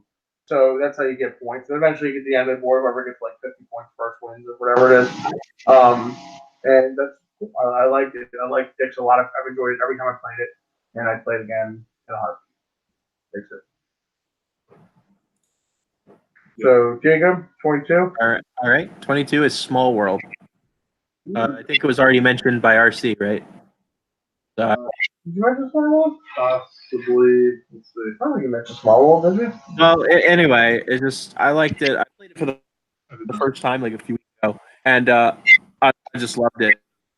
Like before, people had explained to me how the game worked, and I didn't find it that interesting. But I think it was because they didn't mention that all the special abilities that are in the game like are random. Like they sort of like each faction has its own ability, and then they get like a certain number of units. So there might be one that has a really good ability, but then it doesn't get a good number. So you have to sort of like level how much are you willing to spend of your money on betting for this certain faction. Yep. And I just loved it. It was very simple game, and the whole concept of going into decline, like when to go into decline, when to, wait, was just really cool. Amazon's are OP, I feel like, but I guess it depends on where you start on the map. I think all of them have really. Small World is the one where like it's interchangeable, like different kind of powers the different races can have. Yeah. So you could have like There's a race Yeah. on it. so like Yeah, the Amazon's special powers when they roll to attack an area, they always have +1, which is really good, especially in the beginning. But they can only conquer up to their number is like the downside to that or something. What do you think about the? I heard this recently, and I don't have all the powers memorized, but somebody said the flying wizards or the flying sorcerers is like very powerful. Yeah, because the sorcerers have better defenses, like they can set up castles, and with the if you can fly, that means you can go anywhere on the maps. What happens is somebody will just take the flying sorcerers and drop them on every single map and just build a fortress, and then no one will ever attack you because there's no point in attacking you. And then you can just go into decline, and they'll stay on the board forever. So you'll just continue to get points from them. So yeah, they are pretty good because there's just no way of dealing with them. Okay. Everybody sort of has an agreement at the table. Okay, each of us is going to attack one this turn and take it. So, yeah. But they are very powerful. Okay. It's been a while since I played Small World, but it's fun. I thought it was really fun. That's why I added it. It was a late inclusion. My 22 is possibly the simplest game on my list. It's called Suro with a T, and it's like it's a game that I know Mike played. I don't know if was Jacob there when we played. We played once. Joe was there, right? Or I don't know. Have you ever played Suro, Jacob? No, that's not the art one, like, is it? Everyone has a little stone, and you flip over a tile, and there's lines on it, and you slide your stone where the lines go. Oh yeah, I played that. Yeah. That was fun. Yeah. It was like you and me, RC, and I ran off the board. Like it was like literally one turn between. It was the random guy, right? Yeah, there was us random. We got to the last tile, and it was like, oh, who places the last tile? And it was me, and it was like, oh, you lose. I'm like, oh, okay. It's like, yeah, it's like the type of game where I could play game after game after game because it's so quick and easy, and you don't really have to think because it's like whatever the tile is, you just I mean, there's a little bit of thinking, but not a lot. You're just sliding your stone around and try not to go off the end of the board. I guess the best players would try to think like a few moves ahead, but I'm just like, wee! Yeah. Just like, what can I do this turn? I would buy that game. I know you said this, Mike, but I would buy the game if it was like cheaper because it's not a very like. How much does the game cost? How much does it cost? It's at least $20. My game is like a $10 game. And that's what I think. Yeah, I'd buy it for 10 or less because that's what I think it's worth. It's got like 8 stones you find like a flea market, like a quarter for a nickel for 10 of them or whatever. Yeah. And then like just a board like with the little like tiles that are just cardboard. Oh, whatever. Yeah, People but are I mean, I like it. I'm not going to buy it because I think it's overpriced. But I like Zero. Doesn't it have that giant like dragon thing or whatever that literally doesn't do anything? Right. That's like turn order or something. Yeah, this is like a dragon. It's like the theme of it is like you're like a dragon or whatever. It was a dragon on the You're like box. riding the dragon or something. I thought there was Something like this big like thing that it was in the box, and I was like, "Oh, is this one of the game pieces?" Like, no, this is just the player marker. I'm like, Jesus. It's like, I don't know. Maybe Oh, that's coming back to me now. Yeah. it's for something with the tiles because apparently, like when you're getting tiles, it's like not everyone gets the same amount or something, Yeah. and you have to, I think that's the Phoenix tile. yeah. Oh yeah, it's like the Phoenix tile. Yeah, I think we had a problem like trying to figure out How that works. Phoenix tile works. Yeah. I had to read the rules like 10 times, like trying to figure out how the Phoenix tile works. All right, take it back. Zero's not an easy game. No, I'm just okay. All right, Grammar. 21. 21. We're getting to more games Jacob loves. Trail at the House on the Hill. Ah, My first favorite game. Joe hates that game. Joe hates that game. Joe hates every game. that he has really? a little bit of a bad experience with the I first. feel like you'd love that game. What happened? We got a bad, in our opinion, a bad end game thing or haunt or whatever. Yeah. The game, like the haunt, like just ended too quickly, and it seemed one sided. And Joe was like, "I'll never play this game again," as he always says. Okay. Also, the version we were playing, it wasn't a very like a nice version. Like the board, like the little like player markers kept like falling apart, like Oh, okay. like sliders or whatever those like things. Yeah. So I will say that the worst part about this game is I don't like the production value. No, it's really Production value is not great. But I do like the haunts. I think are really cool. They put effort into the writing.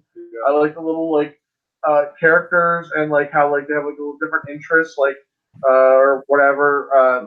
You know, one game you're playing as like a pervy priest, and another game you're playing as like high school girl. Another game you're playing as like the Asian kid in the Goonies. Yeah. You know. The artwork's kind of creepy. I mean, for what it is, like they do a good job of like painting the house as if it's like creepy and. It is creepy, and I like the whole like every game's different, like whoever like the rooms you're discovering and all that stuff. Yeah, even if you get the same haunt, it's like the house is never the same. Yeah. Right. So. Yeah, an improved production value on that game that would be excellent if they could like reprint it with like nice higher quality components.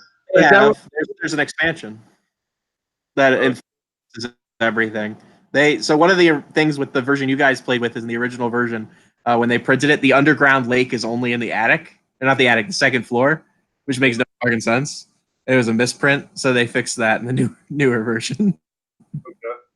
It's only a basement tile now. Also, in the newer version, there's they added an attic, so now there's 4 levels to the house.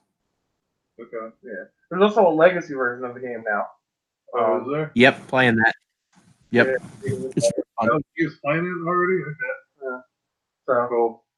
I don't know. That might be something that interests me if I ever hit the lottery and I can just spend my entire day and week playing board games all the time. That's how legacy. That's interesting in legacy games. Literally. I've bad luck with qualifier. games.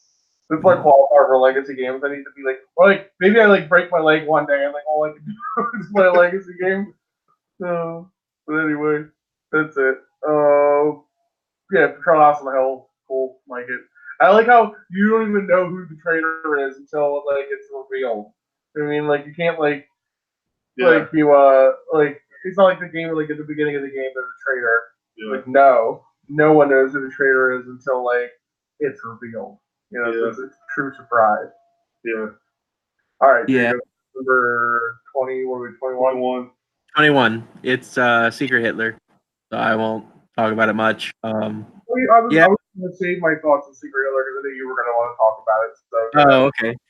Well, I really like this game. I mean, it's just another version of Avalon, or a social deduction game. But I really like the twist with it being that the person that needs to be protected is on the spies this time instead of the good guys. So it's got that double of not only are you protecting a certain character, you have information, but you're also the smaller team. And I think that it was designed really well around taking that into account with the whole fact that even if you have like a good government, like say there's 2 liberals on a team that are running the government, they could still have to fail because they draw 3 just red tiles, and then everybody's like, oh, well, this should have definitely passed. What happened? Like, I just really like that aspect of the game. I think it's good. I also love the special powers because, like, in one of my favorite things with Avalon is when getting to use like special powers, like the Lady of the Lake, whenever you get hit a certain number, and that doesn't happen very often. And most of the time, people hate the Lady of the Lake. We don't play with it, so I like that there's at least something happening that's giving at least a little bit of information to like just regular good guys or even bad guys who could fuck it up. Get the table talking. What? Yeah, get the table talking. The worst in that game is that everyone just shut up. No one knows anything, so everyone's just not talking. Yeah. That's the worst. Those are the worst social deduction games. Yeah, you need to talk with each other. All right, so that was good. Secret Hitler. All right, my 21 is a game called Skullville. I don't know if it really should be this high on the list, but that's where the sorter program put it. It's a game about breeding peppers, and there's like, I don't know how many different types of peppers in the game, but there's 3 base ones, red, yellow, blue, and then different iterations of like when you cross a red and a blue, you'll get a purple pepper. But then it kind of breaks down after that. There's a brown pepper that's kind of like a space filler on this like hierarchy of pepper colors. And once you break out of the brown zone, it gives you like a big like grid. Every player gets a big grid to show what pepper crossbreed will produce what result. And there's like a weird part in the middle of the game where the brown peppers kind of like block up everything. But after you break out of that, you get back to like higher, more powerful peppers, and you're using them to enter into chili recipes, and then you get victory points based on what chili you're able to produce. And you're all collectively like walking around in a field, and then where you're walking between peppers, and what you walk between, you'll pick up whatever the breed would be. And I don't know, are you able to follow what I'm saying? I feel like I'm it kind of. I mean, I've seen the type of game before. Like it's a common theme of like we're all like this kind of farmer. We're all trying to do whatever. I'm not saying you're a farmer or whatever, but like that kind of thing. You said the different kinds of peppers are red, yellow, and blue. Those are those 3 starter types, but then there's like now I know why you really like this game now. You're right. I love primary colors. Yeah. Yeah, no, it's a cool game mechanism. I mean, I've only played the game once, but I really did like that mechanism of like crossbreeding peppers. Me and Jacob were in the room while you were playing it, but we were just like on the side doing something else. We decided you wanted to play Scoville instead. Yeah, I arrived first and got roped into the game, and I didn't think it would take that long, but I did enjoy playing it. So that's it. Cool. Yeah.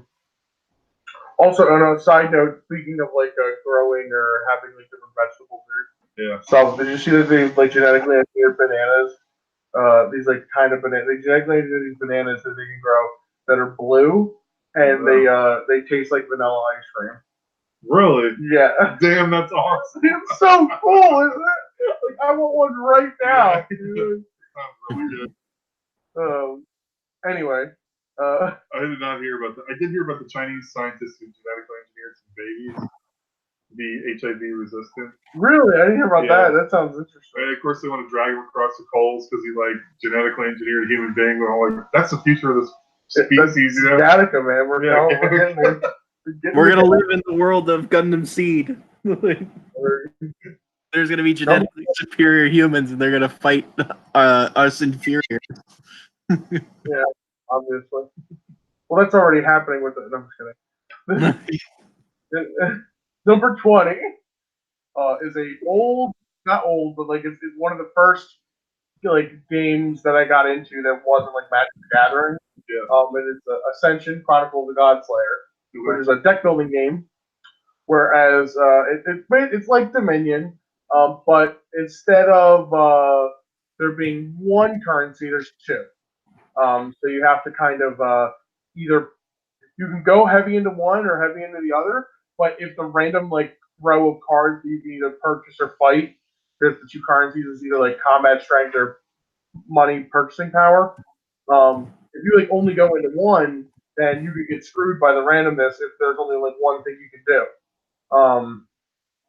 I like to try and build more balanced strategies, or just go into the high strategy where like you can just draw your whole deck every game.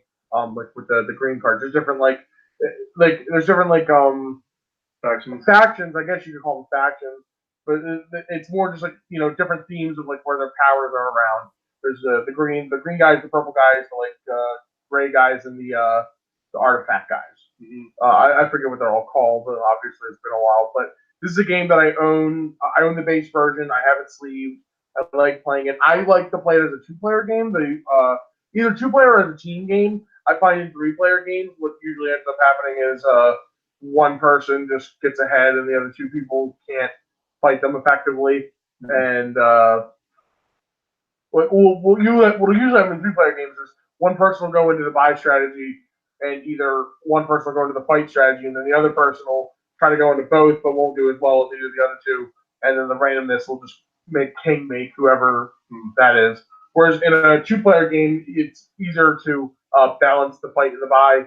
And same thing with teams is when you play the team, you can say, "Oh, well, you'll be the fight person, I'll be the buy person, and we'll do that."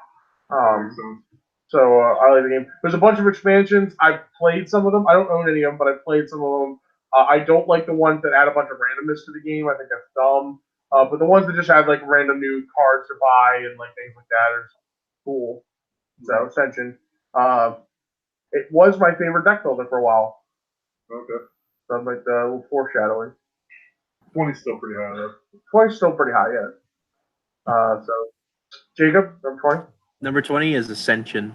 This is a game you introduced me to, Mike. I hadn't played it before.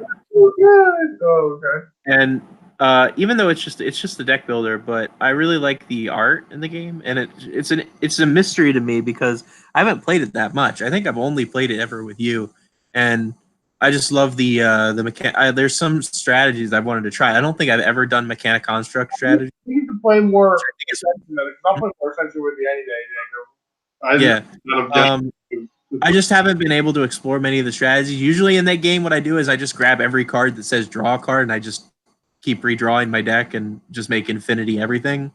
But yeah, I'd like to play it more just to see some of the other strategy, because that's one of my only critiques of the game is there are definitely strategies like implemented. Like there's certain cards that are just better than others that you grab, but I feel like that's okay. I mean, it's not supposed to be complicated. It just seems like a simple deck builder.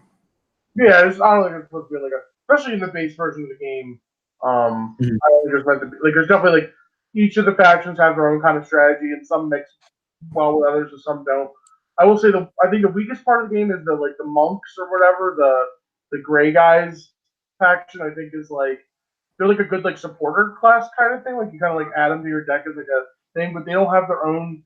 Whereas I think all the other factions, I think have their own kind of thing to do. Like the green guys definitely work well together, the purple guys work well together, and the mechanic guys super work well together. They're the mechanic guys are mainly the mechanic is the point of the mechanic is on their own they're not very powerful, but when you combine them with other mechanic things, they're good. Yeah. Plus those victory points, all the cards you collect are worth victory points at the end of the game.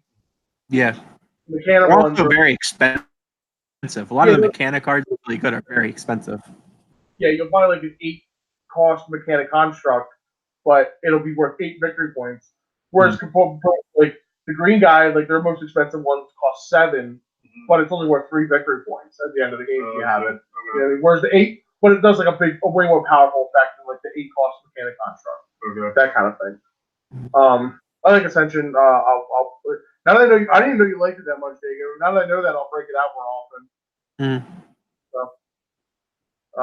So is your 20 also Ascension? No. In the earlier iteration of this list, I had an Ascension, but it was lower on the thing. But I mean, yeah, I like it. It's I'm joking. Yeah, Alright, whatever. It's all in there. I like it. It's just on my Tyler. All right, my 20 is Between Two Cities, which is a tile drafting game. It's been a long time since I played this game, but what I really like about it is the mechanic of you're drafting 2 tiles at a time, and you're putting 1 tile between your opponent on your left and another tile between you and your opponent on the right. And it's the scoring is all based off of the best, the winner of the game or the winner of each round or however whenever scoring's done. It's like the highest scoring building you have, or it's the lowest, like the lowest thing you have that's also the highest. If that makes sense. I played it once with Yeah. you, and I'm trying to remember the All right. Okay. mechanics. It's a complicated thing, like the way that the scoring works. But it makes sense in the game. Like it's not like you ever want to favor your left opponent or your right opponent because Yeah. with either opponent on either side of you, you're together collectively building a city. So you never want to just like make one city real shitty at the expense of the other one. You want to make them both good. Yeah. And, which I think is a great. It's cool. It's a great drafting game. Yeah, that's a game that I considered Yeah. on the list. I didn't put it just because I literally I remember kind of enjoying it, but I literally can't remember like any of the mechanics or like how the game flow was. I wish the graphic design was better for the game. I feel like the colors were muted, and That's the thing. I'm trying to picture it in my head, and I Yeah. can kind of picture what the board looks like, but not like anything else. And I'm putting it on this list, even though it's been so long since I played it, because just that the mechanism of that idea of you and your opponents working together on things. I really like that. I like that about the game, but the way it looks and everything is not memorable. So that's it. So that was 20. Are you guys good to keep going, or? I mean, I'm good. What do you think, Jacob? I mean, I guess I could keep going. I guess we can get to 15, right? 15. All right, let's get to 15. All right. Let's get to 16 done, and then we'll. Yeah, 16 will be the last one we do, and then our last episode will be a top 15 for Sounds the good. audience here. Okay. So 19 is Sherlock Holmes Consulting Detective. Okay. This is a game where you get like a mystery, you get like an introduction to a mystery, and you go places. And each move you make is like it's like a race against time, kind of. Not really against time, but you're penalized by going to too many places. So you go to places and you read from a book, and then it tells you what happens when you go there. And you have to, pick up clues, and you're solving little mysteries. Like you read those, you play those Nancy Drew video games. It's like that, but in a board game, and it's like a cooperative game. You play with your friends. I like cooperative games, and I never have to do much because everyone else takes notes for me, and I just kind of like spout conspiracy theories the whole time, and eventually I'm correct. I only have the one box of this game, and I enjoyed it a lot. They're making it one, and I plan on getting that one. So that's it. Sherlock Holmes Consulting Detective is my 19. Okay. My night. That was a fun game. I got to play briefly before I was ousted from the group. But yeah, it was fun when I was there. When I got to play a little. I still have a solo mystery that hasn't been done yet, so I'm gonna try and save that for like when we're all together. Okay. It'll be fun. Okay. All right. My 19 is Star Wars Armada. I've only played it like twice, but it's really fun. I love the whole ship-to-ship combat. It might be why there's another game on this list that's higher up. But I love the lore of Star Wars mixed with the little models. I'm not really big into miniatures like Wargaming, like Warhammer or anything like that. But I think this is good enough because it's like just little planes going around and ships shooting at each other. Really fun. I played it with Nick. I did this strategy where I rammed my Corvellian Corvette in front of his Imperial class Star Destroyer, and because of the way the rules work, they bump and take damage. His whole line of ships took damage, and one of them exploded. I thought it was funny. That's cool. I've heard that game is pretty good. I would like to try it sometime. Yeah, me too. But I don't want to buy any of the ships. So I have to like. Yeah, it's expensive. Yeah, I've never played Armada or X-Wing, but I've heard people like Armada more than X-Wing. Mm-hmm. But they're like different size ships. Like Armada's the really big ones. Yeah, like there are ships in X-wing, but they're only the small ships, and they're really huge. While in Armada, like instead of single fighters, like in X-wing, it's whole squadrons. So, Oh, cool. like instead of like for example, you might have like Biggs and Wedge as individual fighter planes in X-wing, while in Armada, it's just Rogue Squadron. Yeah, Rogue Squadron. Red 5, Red 6, Blue 2, like yeah, so it's whole squadrons. Oh, it's so cool. Makes you want to watch Star Wars.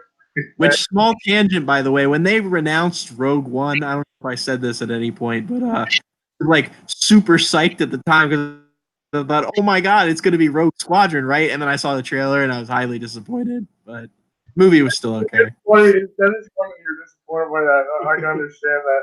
I actually like Rogue One. It's the only one of the Star Wars movies that Disney's made. Yeah. I agree with that. Yeah, it's a good one. And it's mostly just for the ending part. I do. A lot of people thought it was creepy that they used like the old footage and like the CGI Grand Moff Tarkin, but I think that was cool. I thought it was well done. Yeah, I thought it was well done. Grand Moff Tarkin was the best character in that entire movie. I don't know what you're talking about. Because that's what I long for, a confident Imperial commander. Yeah, I can't buy villains with lisps. It's like a weird lisp. We're standing here, I'm like, my achievement, not yours, and he's like spinning into like the air. I love it. It's so cool. You may fire when ready. All right. You're up RC's now, 19. Right? Yeah, you're up. My 19 is Cosmic Encounter, which is a game I wish was higher on this list, but I was going to say it's really low. I thought it'd be in your top 10. I know. I know. Cosmic Encounter, I like it, but I've said this before. I feel like I need to play it more to appreciate it more. And I think when I initially got it, I probably jumped in a little too fast, and I bought all the expansions and everything. And when we set up to play, it's not too bad, but it's a little bit of a daunting task because they have boxes and boxes full of cards and tokens and things like that. And part of me wants to just sell off all the expansions and just go back to those original 50 aliens, because I think that's what the fun of the game is just the very. I like all the different aliens though. You like all the aliens? Well, I don't know. It's your game. I'm not gonna try. I feel like it's too much. Or what I might do is select the 50 best aliens and then maybe get rid of the rest. Well, no, because then you can't because then if you want to sell an expansion, right? You can't just be like, oh, expansion except for this 2 aliens that are in it. I know. I think I'd take a big hit on it. Yeah. Yeah, I don't know. Anyways, we'll not even sell it at all at that point. If you're gonna do that. Yeah, I just don't know how to handle it because when you go through and you're looking for the alien flares, it's kind of annoying to go through a big stack of cards 200 cards versus 50 cards. I agree. So I don't know, but the game is fun. Cosmic Encounter is a great game, especially considering the age of it. So, yeah, because it plays like a modern game. It does. Yeah, it does play like a modern game. Okay. All right, so I'm 18. My 18 is Suburbia. Yeah. I really liked Suburbia when I played it. I played it at a convention one time. I'd love to play it again. I'd love to play with expansions. I could definitely see that game highly benefiting from expansions, and not in a way that's the base game isn't good. But the base game I think was great, but I would love to see different kinds of buildings added and different things you can do, and I like the different strategies you go in. I like how there's you could be dealt the libertarian card.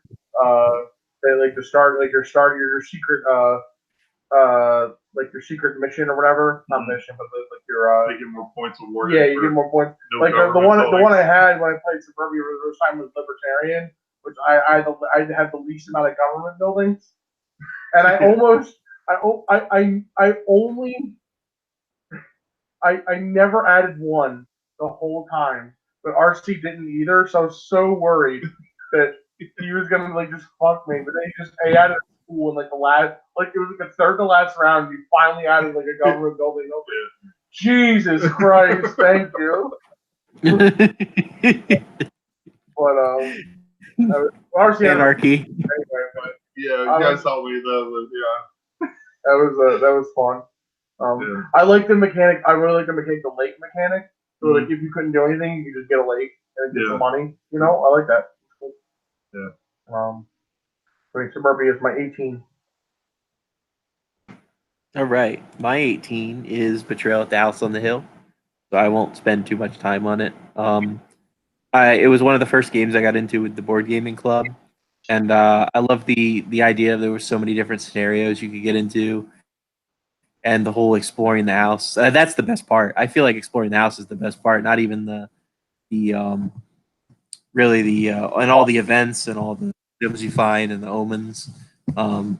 And it's just really fun, especially with the new expansions. There. Oh yeah. Also in the new expansion, there's not just the attic. There's also the outside, so you can explore the grounds. And they have special events. And also in the legacy version, there are outside and like inside. Like there are certain event like on backs of the cards. It has like this is an outside or inside event, or this is an outside item only, or something like that. So like you would just discard the cards until you pick one that's legal.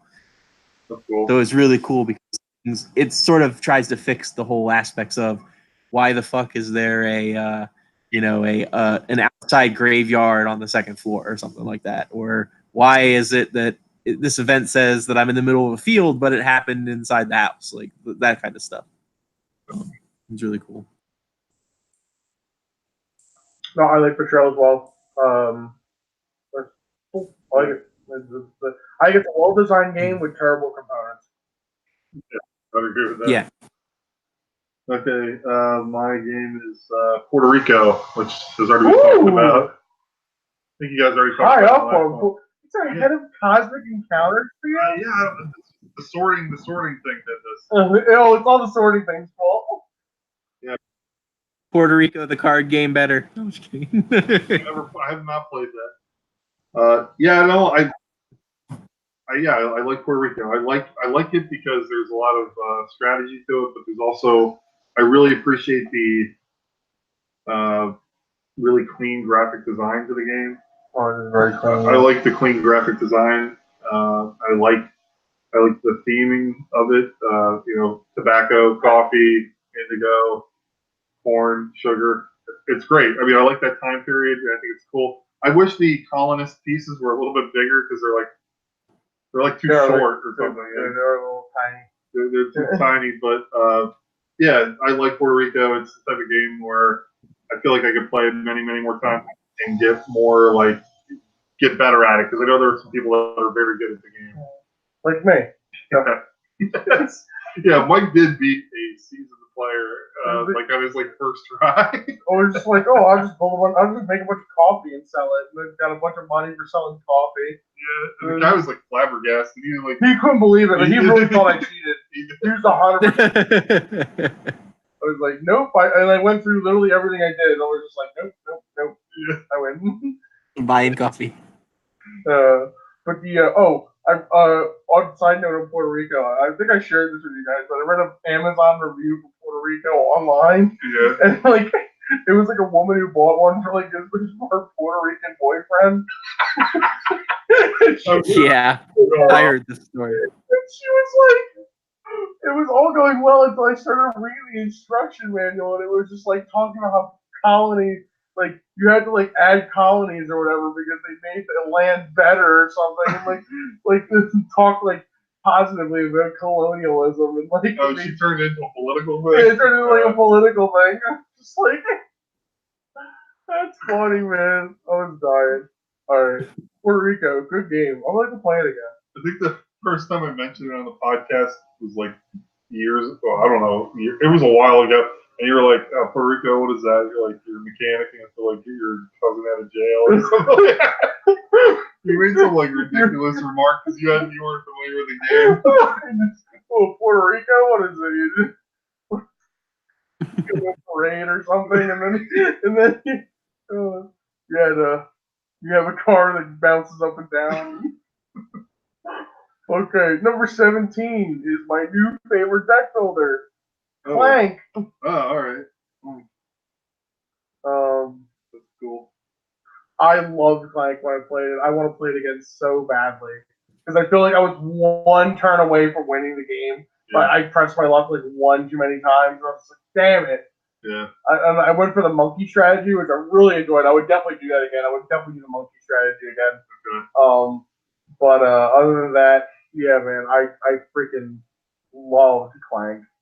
It would probably be higher if I get to play it more. Okay. I feel like I'm going to enjoy it a lot. But right now it's at 17. Cool.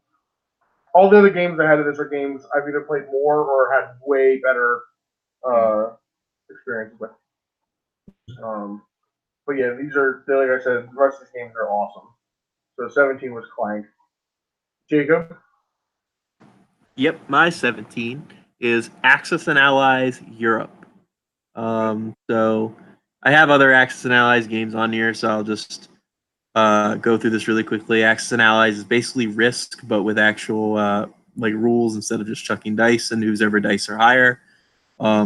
There's ships, planes, pretty much every major thing that existed in the wars is in the game. There's also technology you can research and roll to make your units better, like to hit better on dice or get more movements. And it's really fun. It's the European theater, so you have the Soviets, the Allies, and Germany, of course, and Italy in the big version, which is this one. And also in this, then they have French units, so France can actually exist for a few seconds before they get destroyed on the first turn. But yeah, it's really fun, and I like the grand strategy board games, and there will be more on this list. Yeah, I'm sure we're going to get more Axis and Allies action. Oh yeah. Yeah, it's coming. It's coming. Notice how I said Axis and Allies Europe. Yeah. This whole rest of the world. I was specific. If you look in Jacob's like search history, it's like Axis and Allies Rule 34. No, I will not do that. Yeah. I, Cato Sicarius, will now leave after such heretical implications. Woo! We don't get that reference, Jacob. Is this from your? I know you don't. It is. I don't care. Maybe someone will get it. This. That's what we should do after we're done with the podcast. We should watch the whole thing. I would watch the Warhammer history thing. Yeah. All right. Anyway, we're almost done. 17. 17. My 17 is Spirit Island, a cooperative. Wow! Even though we played it wrong. How did we play wrong? Remember, we weren't following the rules correctly. Like we thought that like when they invaded whatever it was called, where they like expand, we thought it was everyone on the map, but it's supposed to be everyone that is touching it by sea. Oh yeah. And we made the game like way a million times harder. Yeah. I mean, it's. I don't know. I like the game. No, I'm just giving you shit. I like that game a lot too. I'll play it I again. like the game. It's a cool cooperative game. I mean, I think I had maybe the worst spirit of people playing at the table, but I still had fun playing it because all the spirits have like different powers. I mean, some of the messaging in the game is like a little bit like. Oh no, it's very anti-European. It's anti-European. Yeah, it's like I don't know, but if they're going for it. I can buy into it for the purpose of the game, but I also don't agree with that. I think it's kind of stupid, but it's a good game. It's a good cooperative game where everybody has different powers and you're all working together. I'm like rooting for the colonizers. Like, don't you know these mushroom people will be greatly improved. Their life will be greatly improved once indoor plumbing and we can stop dying from AIDS. Yeah. All right, last one of the night, number 16. Which it kind of makes me sad because my top 15 are all like really games, but this one's also I love this game. It's like King of Tokyo. Okay. So if I want to play a game that's like we're gonna roll a bunch of dice, this is the game I want to play. It's fast paced. You just get to do what you want to do. There's not really any decisions to make. It's just like a pressure luck kind of game, and you get to do the small little thing where you get to customize your monster with the energy and buy stuff. I like it. I will say that there's some of those cards you can buy with the energy I think are a little OP. But whatever. Like the game's cool. You're just kaiju. You're fucking people up. And I know that they made a new one, or not a new one, a newer one called King of New York, which is the same game except there's like more decision making and a strat. Like no. If I want to play King of Tokyo, I just want to play. I just want to sit back, turn my brain off, and roll some dice, play some Yahtzee. Yeah. All right, that's all I want to do. I think that was a cash grab to do King of New York. I mean, a game like King of Tokyo does not need to be made complicated or. No, it doesn't. Like, it's good the way it is, and I like it. I think they were just doing it to make more money. That's my 16 King of Tokyo. All right. My Now, but Philippines. Just kidding. I'm sorry, Jacob. all right. So my number 16 is Fortress America, specifically the new version. So with Fortress America, it's basically Red Dawn, the board game, where you have one player who plays the Americans, and then three other players that play China, basically China, Central America, and Europe plus Russia. Where in the original it was it's the same but just with communist overtones. In the newer version, it's basically the United States develops laser weaponry and builds like satellites in space that can shoot lasers, which makes nuclear weapons obsolete. So, and as a coordinated effort, the communists and the communist Chinese and basically the communists invade from three sectors: the South, the West, and the East. And America has slowly like demilitarized because we were like, oh, well, we have this super weapon now that can't be defeated. We should be fine. And then you have to, it's basically against the clock for the American player. He's trying to stop them by 10 turns from taking too many cities or large structures, while the other teams while you're all on a team, the three communist factions are all on a team. There can only be one winner of them. So the way it works is that each faction will take a turn, and then America will take a turn. And if before the end of 10 turns, I think 24 cities are taken, major cities, between all of the three powers, there's an additional turn after that where it's free for all. All of you can attack each other, and whoever at the end of that, you get like 2 points per city and like 1 point for controlling like important regions. At the end of the game, whoever has the most points wins. And I think that if we were to play, like if I were to get you guys to try and play a war game, this would be what I would want, not only because of the theme that I think you guys would like, but also the mechanics of the game are very simple. And it's also got like hover tanks and super jet stealth fighters, and there's American militia. It's just really cool. The art's really cool in the newer version, as well as the older version. But the newer version, they really went all out and made it really nice. Also, you get to shoot lasers. I will say, Jacob, if we ever do like all day like board gaming days, I'll definitely let you subject me to whatever war game you want. Oh, it's gonna be Fortress America, and you'll love it. Oh, I would say that I would probably play America. It's the hardest. America's the hardest faction to play because they basically start the game outnumbered 3-1. But the thing is, to balance it out, America gets to draw cards they get 2 a turn, and then for every city they recapture from any faction, they get a third, and then they play all those cards, and they either give them special powers for the turn or reinforcements. And the thing is, the way that it works for the enemy factions is when you lose units, instead of being able to build them again, they're just removed from the game. And you can only bring in so many at a time because, like logistics and stuff. So the thing is, you start off really strong, but the game favors America in the long run, of course, like any conventional war would. So yeah. But Fortress America is a game I've always wanted to play. Well, I will definitely get it. all right, RC. Don't disappoint us. This 16 better be the best game. Rising Sun 2. Rising Sun 2. Little Gem Blow. Gem Blow! It's a really light puzzle game. No theme at all. Just hexagonal gems. Try to make them all fit on the board. The person who can fit the most gems on the board by the end of the game wins. It's a great game. It's nothing more than what it purports to be, which is just a puzzle. So that's it. It doesn't aspire to anything higher. It does not. No, I will never get rid of that game because it's hard to replace it. It's just a simple puzzle game. It takes like less than a minute to teach people how to play it, and like anybody can play it. So it's a good game. Gem Blow. All right, That's it. that's our top 35 to 16. Yeah. Tell us what your top 35 to 16 are in the comments. But not all.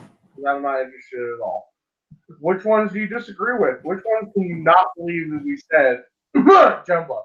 This is the second episode that I've let drop the ball here on the last game.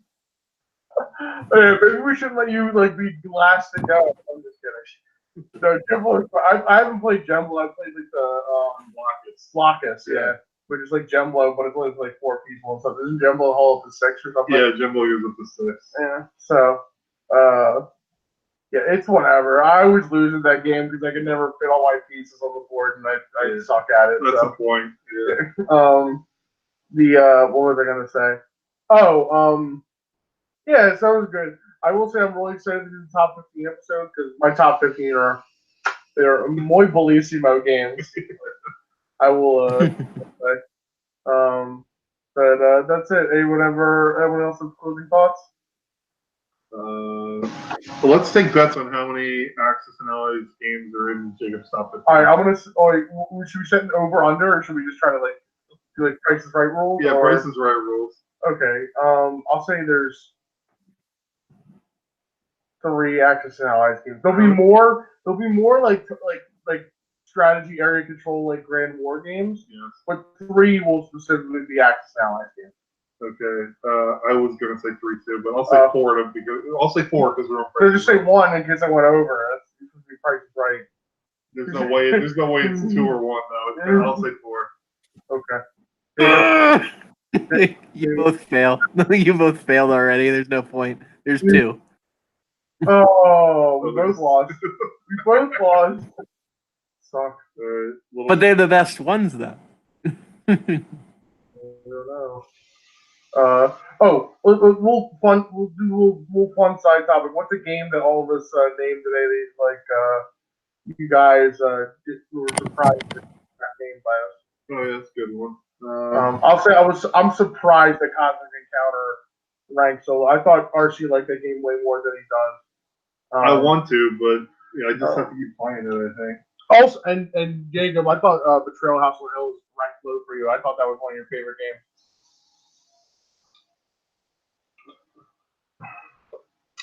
All right, I'll say.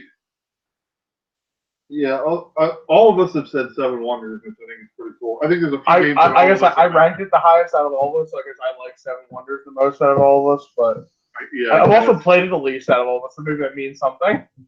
I mean, I guess I was surprised that Jacob put Viticulture, a game like Viticulture, because it's different from the other types of games he has. Yeah, Viticulture is definitely a standout of the games that Jacob has named so far. I mean, Yeah, I mean, it also could just be I love the concept of farming in vineyards, but and I haven't experienced a lot of good farming games as far as board games go, but I really love that aspect of the seasons. It's oh, you can do all the actions right now, but you might get fucked in the winter when everybody's claimed the best actions or something like that. So you have to balance, be sort of proactive in your decisions. Yeah, Viticulture is actually on my list of games that I want to play. I've heard very good things. Mine. Sorry. I was also on Star Wars Queen's Gambit. I always thought. I mean, I've never played the game or watched it be played, but I always thought the whole gimmick of why it was a game people talked about was because of the price tag. I didn't know it was actually a good game as well. So that's good to know that. Jacob? Yeah? You made a response to that? I couldn't hear some of it. I got cut out. I was just saying it's still getting cut out. Okay, I was just saying I'm glad to hear that Star Wars Queen's Gambit is actually a good game. I thought it was kind of a game that people talked about because of all the plastic components, but not because it was a good game. I mean, it's a dice chucker. It's a time waster, but I love it because of the whole concept of there are 3 things going on, but they really don't matter. The thing in the middle matters the most, but by doing better and doing good decisions around the board can help win the one in the middle. And of course, it's one of my People knock the prequels all the time, but I still think that out of the prequels, the Phantom Menace is my favorite one, and I think it's because of the. Oh. Yeah, I think of the three, the Phantom Menace is my favorite. Is that the I one racing? know that's a hot take. I know that's a real hot take. Talking about time. Just take out all the Jar Jar scenes, and it's an okay I movie. agree. If you just take out all the Jar Jar scenes, Phantom Menace is a masterpiece. It's a great. Potter, It's the greatest. like when man. Quadranero, dude. You know, they keep cutting back to him when he can't get his pod to go. He's and like guy you couldn't start. Yeah.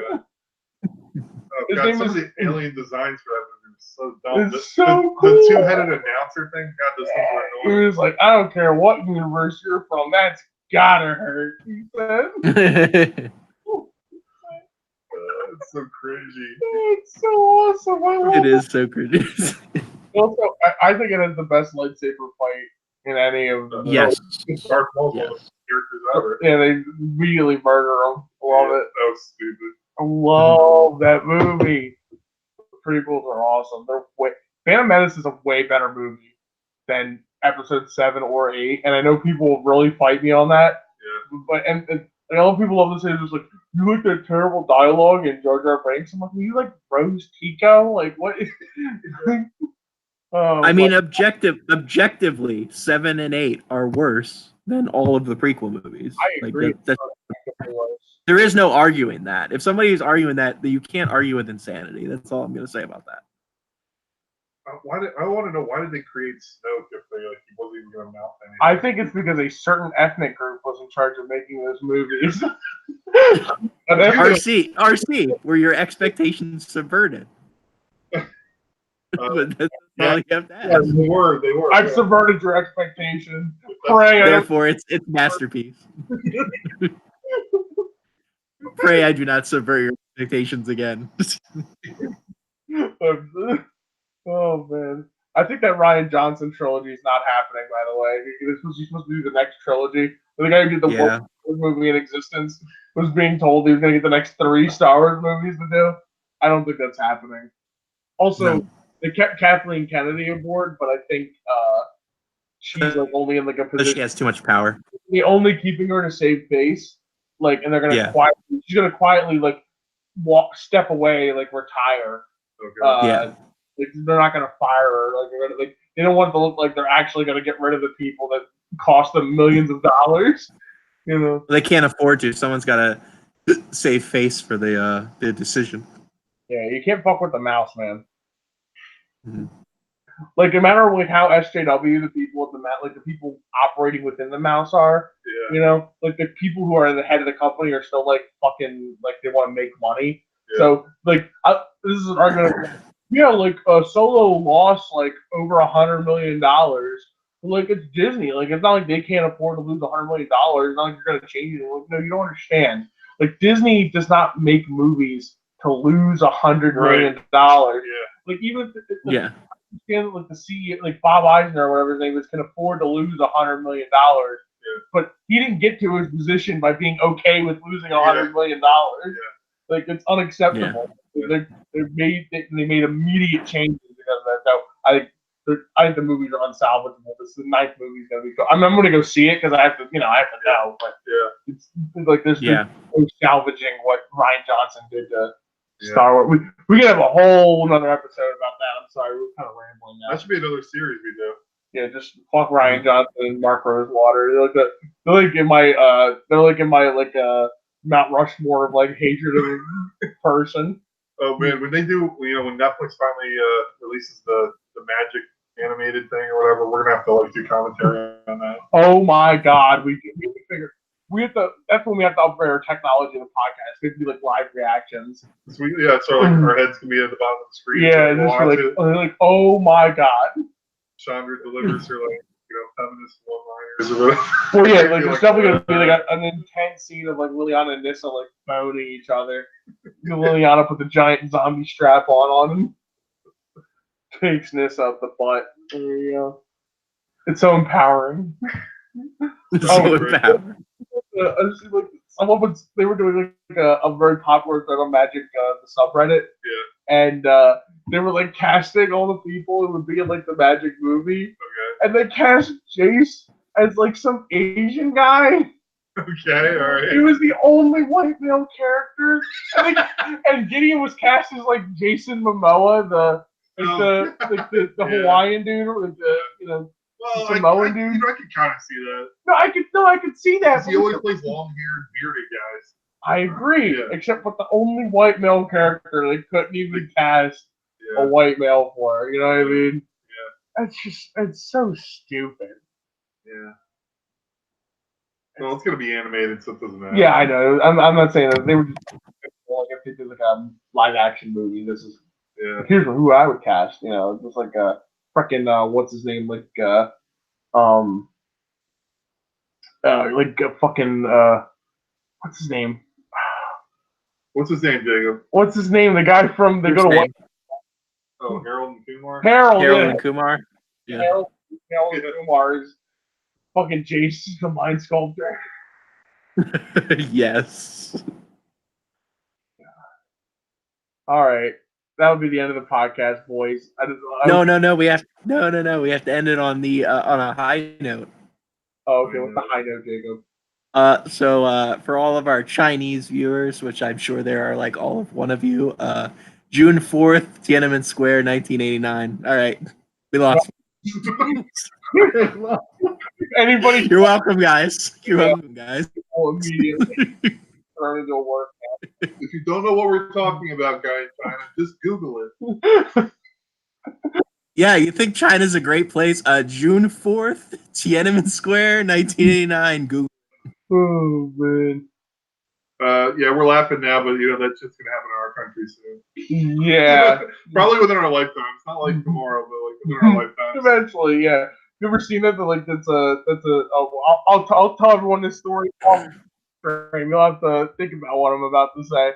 All right, everyone. Bye. Bye. Bye.